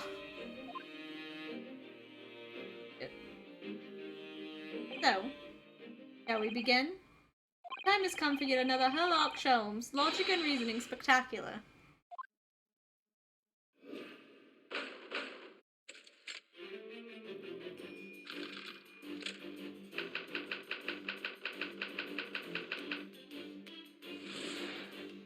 First of all, we must ask ourselves on what business you ventured to this pawnbrokery today. You claim to have followed this pickpocket here, having had the redemption ticket stolen from you on the street. But that is most certainly a lie. The real truth is something quite different. What is in your hand, buddy? As revealed by that which you hold in your hand. Yes, what brought you to this shop in the first place is the staff recruitment flyer. Is that what that is? The piece of paper in your hand is a staff-wanted advertisement from this very shop. Yet even the most unobservant would soon realize that a man of your appearance has no need of such employ. In other words, there is some ulterior motive for your actions. The cane which you unwittingly clutched to your person exhibits an incontrovertible contradiction. What utter rot! I've had this cane for years. Contradiction of which I speak. No! Is that Mr. McGilded's cane? Wasn't his first name like Argus or something? The end of any walking cane would to be terminated with a metal frutal to protect the wooden tip. And yet, detailed analysis shows the wooden tip of the stick to be utterly bare. Wouldn't you think it's the initials on the... You're being stupid. I love it, but you're being stupid. Therefore, there's only one conclusion. That rod that you hold in your hand, which appears to be a walking cane, is in fact no cane at all. Boyle, sir, is something wrong? Well, aye. And in your recoiling, you inadvertently facilitate the answer of the next conundrum to present itself. Namely, what is the truth behind this rod you bear? Yes, your reaction betrays the truth. The handle, which you evidently would like to conceal, is the key to understanding this riddle, you see. In the moment I saw it, my suspicions were aroused. What walking cane demands such a stout handle, mused I. But of course, as I said, this is no walking cane. No, that rod is the broken handle of a shovel. What? Are you insane? Now, having determined this undeniable truth, the conclusion is clear. Your true motive for coming here was to take employment at this establishment to excavate the ground beneath the premises. What a calculated crime you have conceived, sir. A wickedly calculated crime.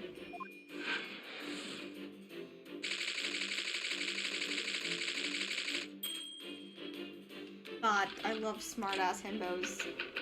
I love when they're secretly really smart, but they're also dumb as fuck.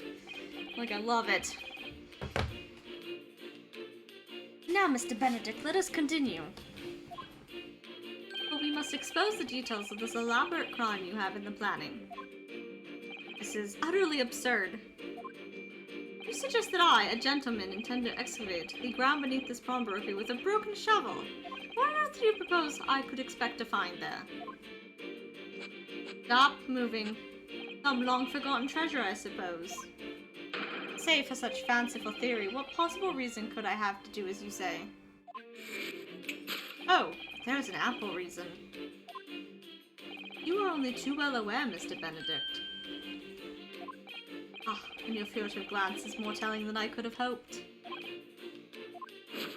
Let us consider what would motivate a man to infiltrate a shop such as this and covertly dig beneath its floor.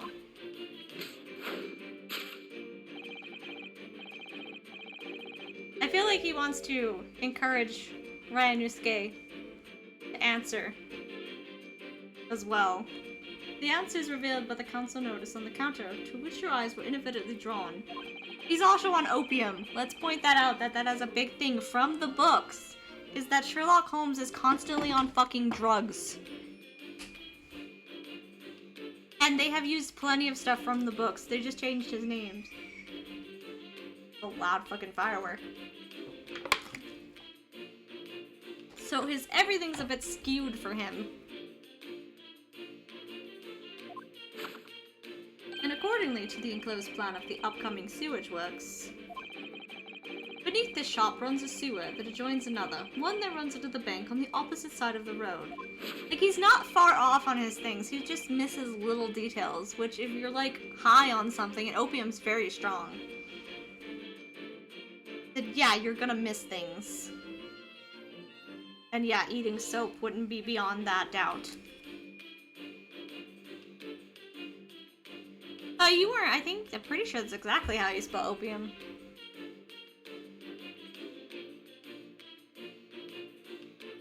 This madness into the sewers now has it.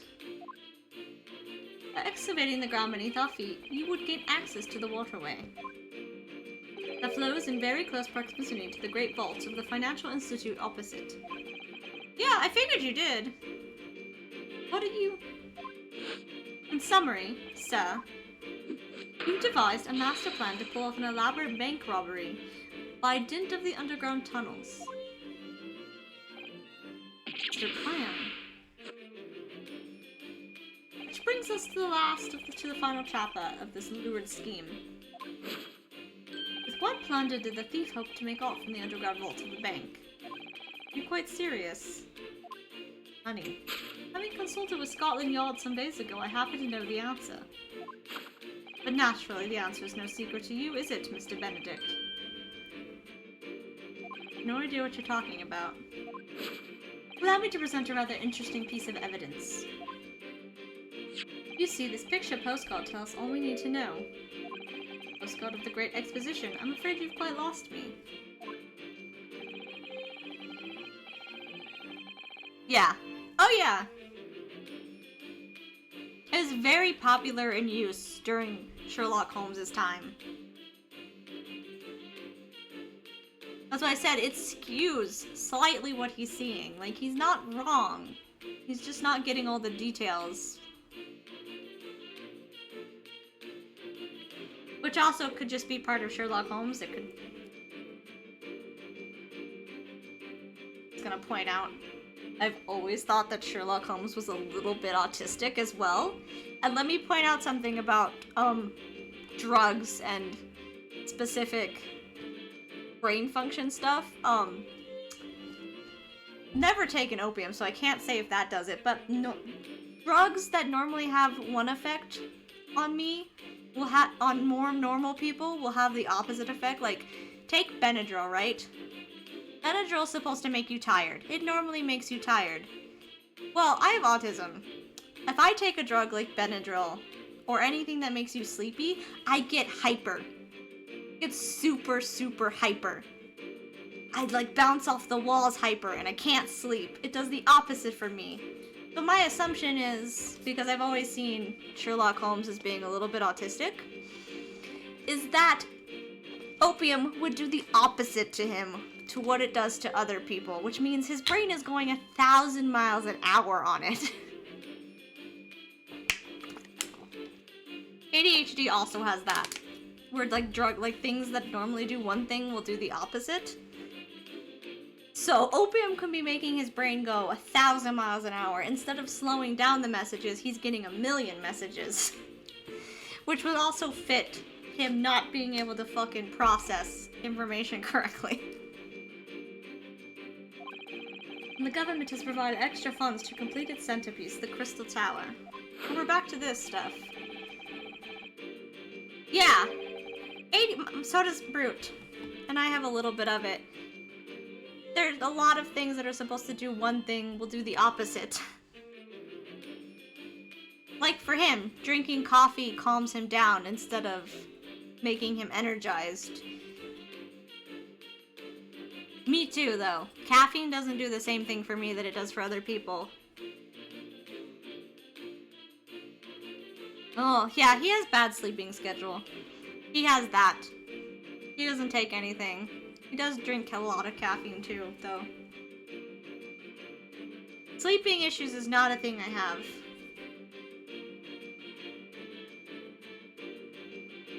Yeah.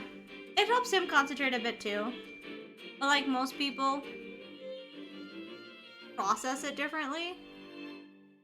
Because I had friends who would like drink caffeine and it would like wake them up and give them energy. It doesn't do anything for me. It just tastes good. I tend not to drink caffeine because it doesn't do anything other than taste yummy, so I can get caffeine-free stuff a lot. He can't live without caffeine, though. Funds that currently sit in the vault of the bank on the other side of this road. Pardon. Yes, that considerable crime you've been contemplating is the theft of that which sits in the vault of that bank. The special reverse funds for the Great Exposition. Of course, that is top secret police information, so keep it under your hat, please. Why did you tell us?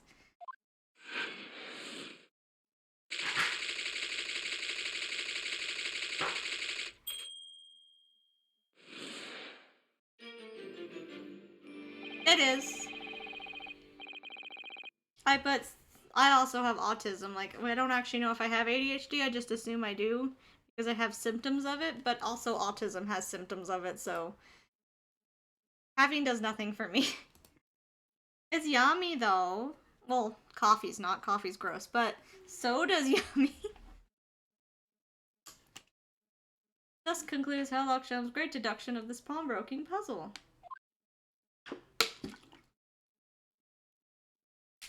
That was a field trip. Mr. Sholmes. Hot coffee. Hi! Well, Mr. Naruto. An impressively upbeat deduction for a detective racked with loneliness, would you not agree? Was it true what you said about the bank over the road and what's in its vaults? Yeah, I don't like coffee. Indeed, though few know of its existence, it is one of the government's most closely guarded secrets. Thank you for telling us. Gregson told me, in the strictest confidence. You got told in the strictest confidence, and you told someone. A whole room of people.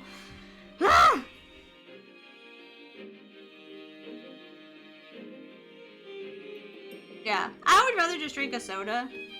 And even that I don't do very often because too much of it gives me a headache. But caffeine-free stuff is good. Gregson told me the strictest confidence. You just announced it to everyone here, rather loudly, in fact. Brute likes coffee, don't worry about it. He's so mad because I don't. I don't like the smell of it either. Yeah, you're allowed to like coffee. I don't like the aftertaste of coffee. I'm wet with a lot of things. Like, people like root beer and Dr. Pepper, and I hate them because of the aftertaste. It's mostly the aftertaste of coffee. I don't like anything that lingers in my mouth, which is why I prefer water a lot of the time. Ah. And if it's such a big secret, how would Mr. Benedict have come to find out about it? There can be but one explanation for that. Clearly it is because the man is a criminal. But what if he didn't know anything about the money in the vault? If he is a criminal, as you said, then buying a brand new shovel is sure to be the first thing he does now that you've revealed the secret. Oh. Or if he doesn't, maybe Mr. Windibank will. He already has plenty of shovels here, after all. Oh, my life, I assure you I'm not so unscrupulous. Well, hopefully this has taught you a valuable lesson. Sensitive information must be handled with the utmost of care.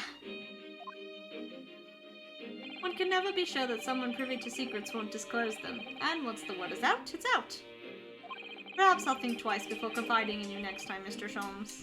An excellent idea, Mr. Naruto, an excellent idea. Look, I see, it's your puppy. this one has a collar on it. Oh, he has a collar? Mm-hmm. Can I pet him? I can't pet the puppy? Oh, it makes me sad.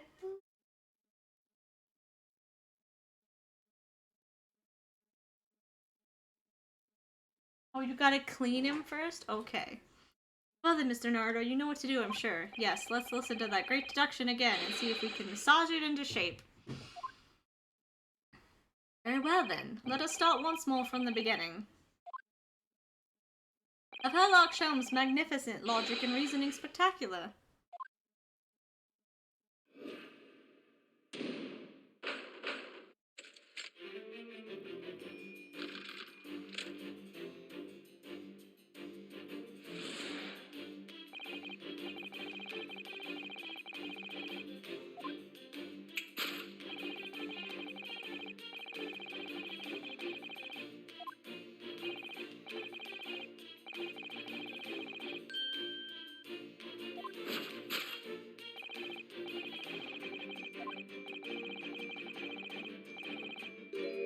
I was gonna say, that's not a staff recruitment flyer.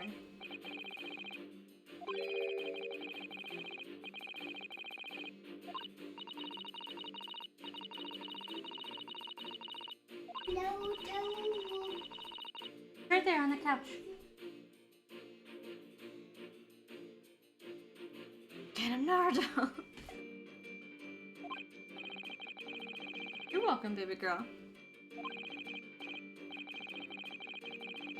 Well, you're welcome, honey. Can I look at... There's a little picture on the back!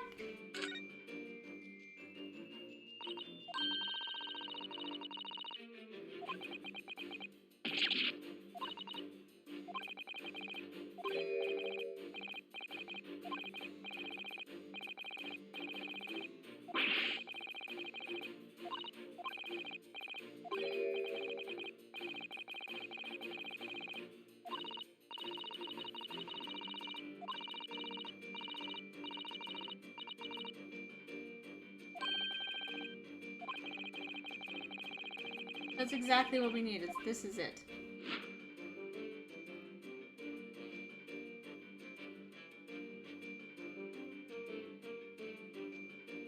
Take that! Okay, pet him now.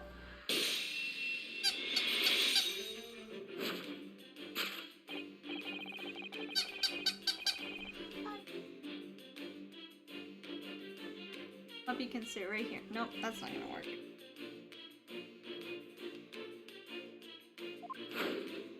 Quite so, my dear fellow. It would appear that the writing and sketch on the reverse of the flyer pertain to the pickpocket Miss Lestrade and to Mr. Winterbrook's pawnbrokery here. You originally told us that you had merely given chase after Miss Lestrade stole the redemption ticket from you.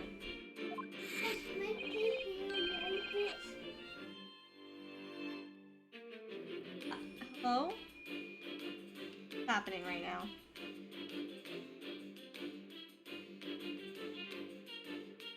You feel better? Oh, are we doing what I think we're doing today? Playing the lawn? But that, sir, is a thinly veiled lie. It is the information on the back of that flyer that led you here today. By which I mean, here to Winterbank Pawnbrokery, and today, the redemption deadline of that overcoat. You waited outside for the young girl matching the description you've written down to arrive. And you've gone to some lengths to hide the reason for your pursuit of Miss Lestrade. In other words, there is some ulterior motive for your actions.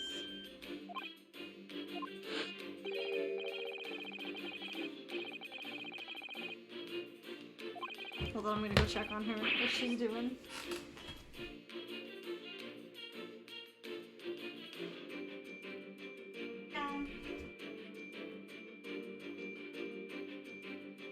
Careful, that's a lot of water. Playing on Mom, okay? Your fingertips, okay? Okay.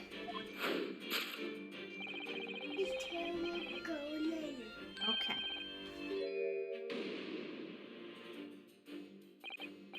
Okay. Why are we doing this right now?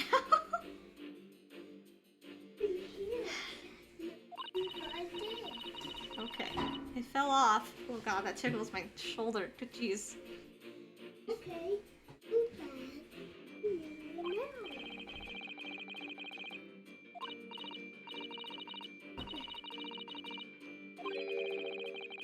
You pick interesting times to want to play Salon.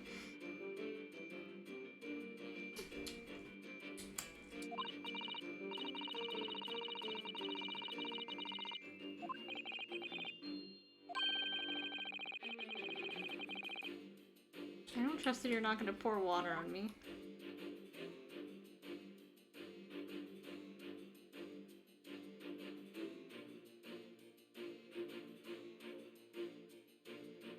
Take that! Gosh. The contradiction of which I speak is, of course, the initialing. A most astute observation, wouldn't you say, Mr. Eggert Benedict? You're led to believe, sir, that your initials are EB. Yet in a most possessive manner you have in your grasp a cane bearing the initials AG. An incontrovertible contradiction indeed, would you not agree? No, you're wrong. This cane isn't... You said before that you've had that cane for years. But don't try to tell us that you just borrowed it from a friend or found it in the park. In short, though you hold yourself to be a gentleman, you have withheld your true name. Recoil, sir. Is something wrong? You're recoiling? You mean... Okay. So he's gonna talk about the shovel part now. It's not a shovel.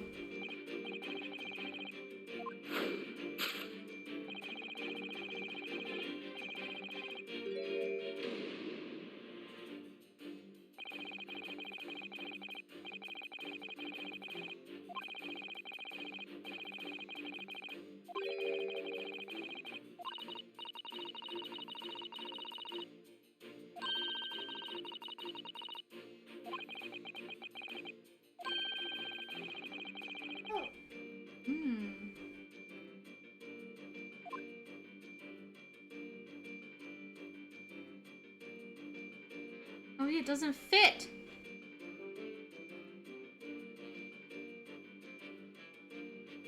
Take that!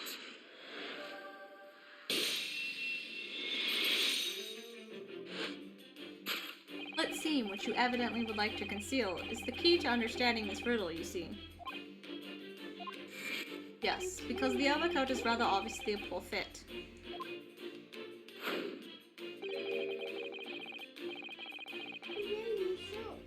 Put soap in my hair, please. Okay. Can you put the soap back, please? That's not what we do with Daddy's soap, okay? Okay, go put it back, please. Go put the soap back. You love bug. It's okay. Having forced it over your broad shoulders, the seam is actually breaking apart. My suspicions were aroused from the outset. You're just aroused. Is that necessary? When you so badly lied about your name and so boldly waylaid this pickpocket. The catalogue of untruths has all been for very one specific purpose. To steal the article the young girls redeemed from Mr. Winterbank. Sholmes. Really. But what really irks me is this. The considerable crime I initially imagined has been considerably curtailed.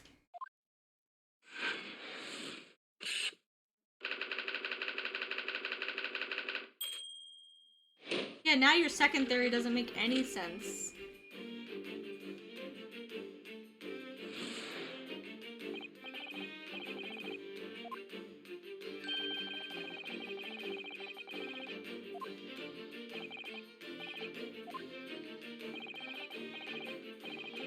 Okay.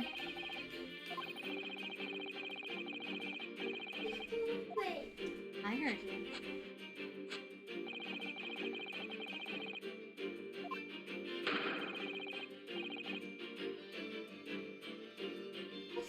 It's okay. Okay, baby. Just be careful. I can't dry it, baby. You can go get a towel and put it down. Oh, but the watchword can't be discovered. As you are only too well aware, Mr. Benedict. Oh, and your furtive glance is more telling than I could have hoped. Oh, he glanced at it in the book.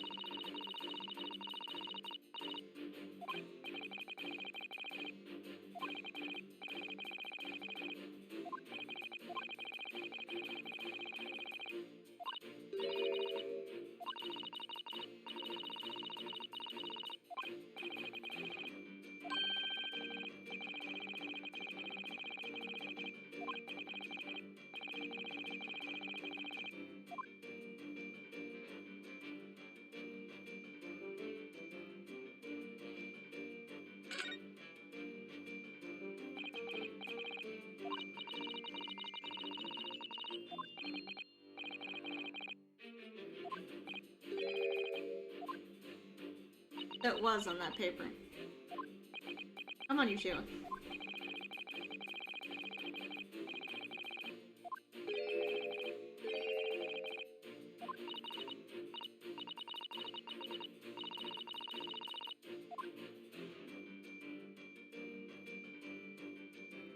Take that!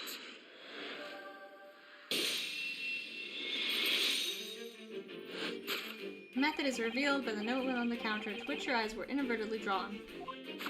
Yes, the broker here follows the same procedure whenever a customer comes to redeem an article. He asks the customer for the watchword and notes down the response uttered on the note that he has had in hand.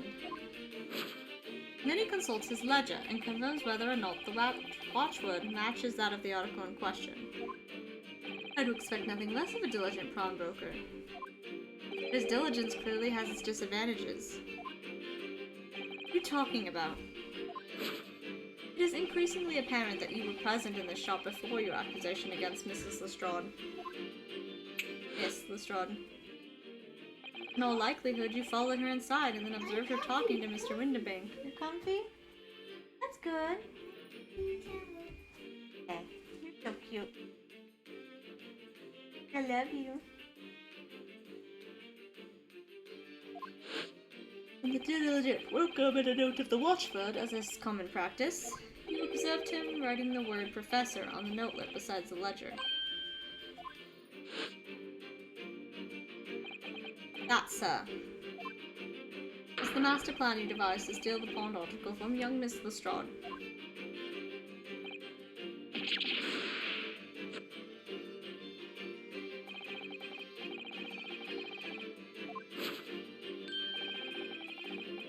Because he wants the music pieces.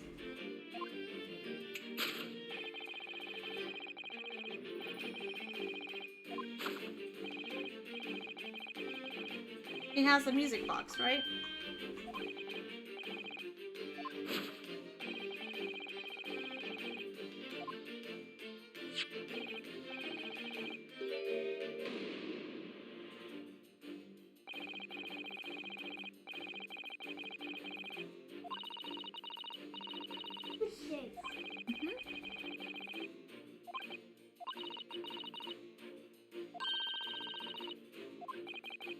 Yeah, he probably has the... Do you have it? I mean, it would have to be this. Take that! Thank you, baby.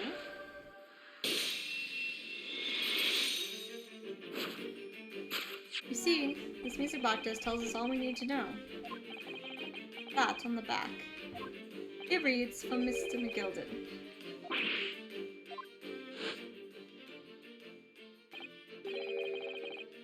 Yeah. Yeah, his name was Magnus, that's right. The unfortunate philanthropist who perished in curious circumstances at the Old Bailey 2 months ago. A prominent man in London, though his loan-mongering demonstrated a distinct lack of scruples. So, you're an associate of his, are you? Or perhaps a subordinate? Or son? Mr. McGilden was a man of unusually small stature. In fact, he was precisely the right size for that overcoat that you squeezed yourself into. Your identity remains shrouded in mystery, Mr. Eggert Benedict. Final conclusion here is crystal clear. The reason you came to this pawnbrokery today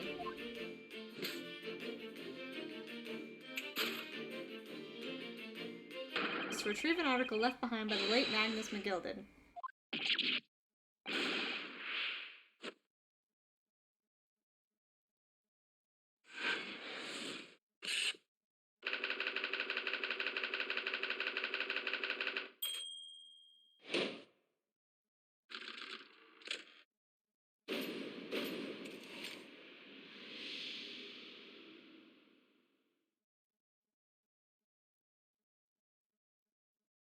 Well, well, Mr. Magnus McGilden.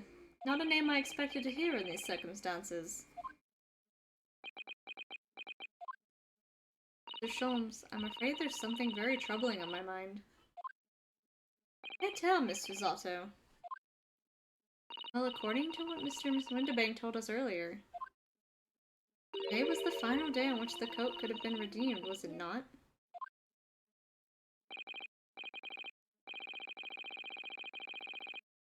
Today is 15th April, so 2 months ago today. It would have been 15th February, sir. That's right. All carefully recorded in my ledger. Deposited at 10:30 p.m., see? What? But that suggests... Yes, 15th February. It's precisely the day on which the omnibus murder took place. 10:30 in the evening. It's precisely the time at which the terrible events were unfolding. Suggestive is not the word. It would seem the matter is entirely beyond coincidence. You are, of course, at liberty to make whatever outlandish deductions you choose, however. That's a gun! Oh my gosh! Please put it away.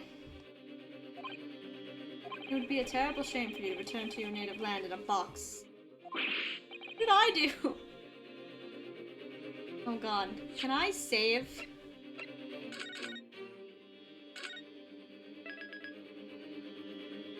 Because I might about to be getting shot. Because I'm gonna tell him no.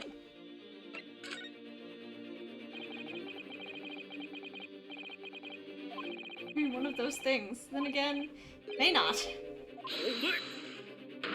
Oh god, more guns!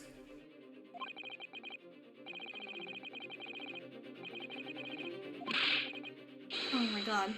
Point the gun at the other guy, not at yourself.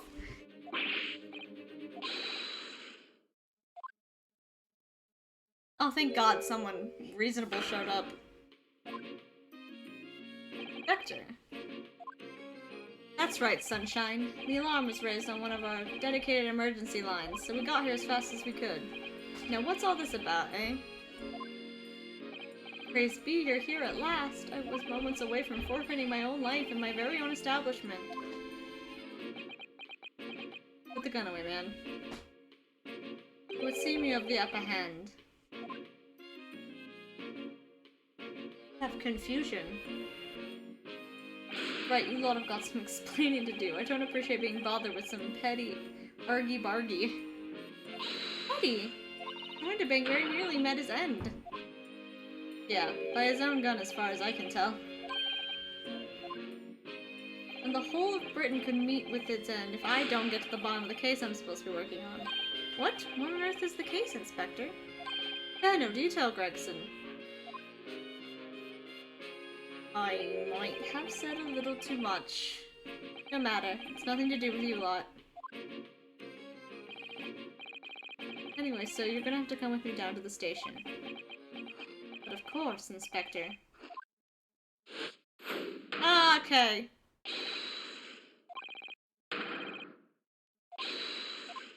That was eventful.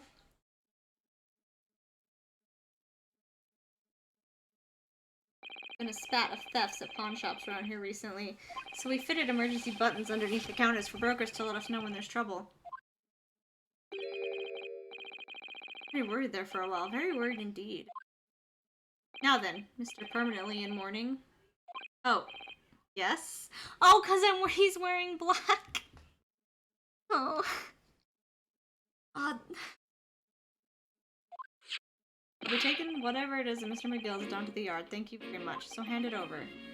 Oh, yes, of course. No, don't! Don't give it to him! It's mine, that is! Mine! I will when I'm done, okay? Sorry, miss, but anything belonging to Mr. McGill has to be taken in as evidence now. Okay. Hold on. Alright, show me how to do it.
Let me finish, okay?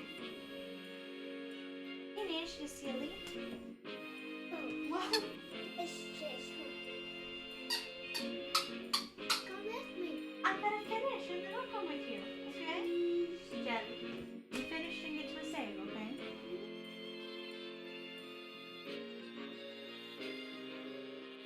How do I do this?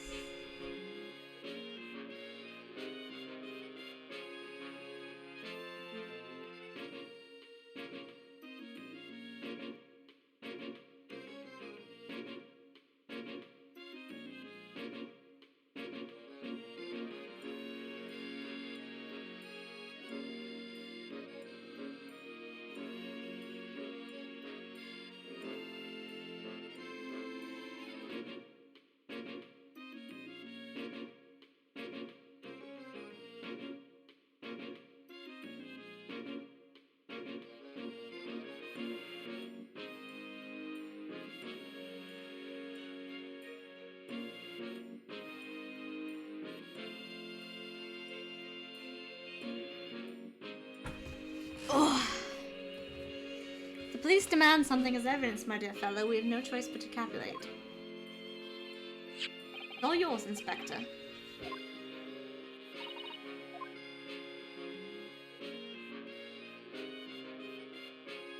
So, we handed Mr. McGill's disc over to Inspector Gregson, and were summarily turfed out of the shop and onto the street.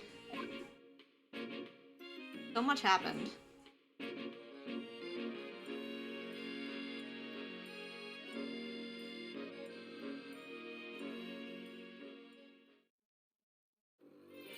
Oh, good. I'm so lost in Frayne. Oh no.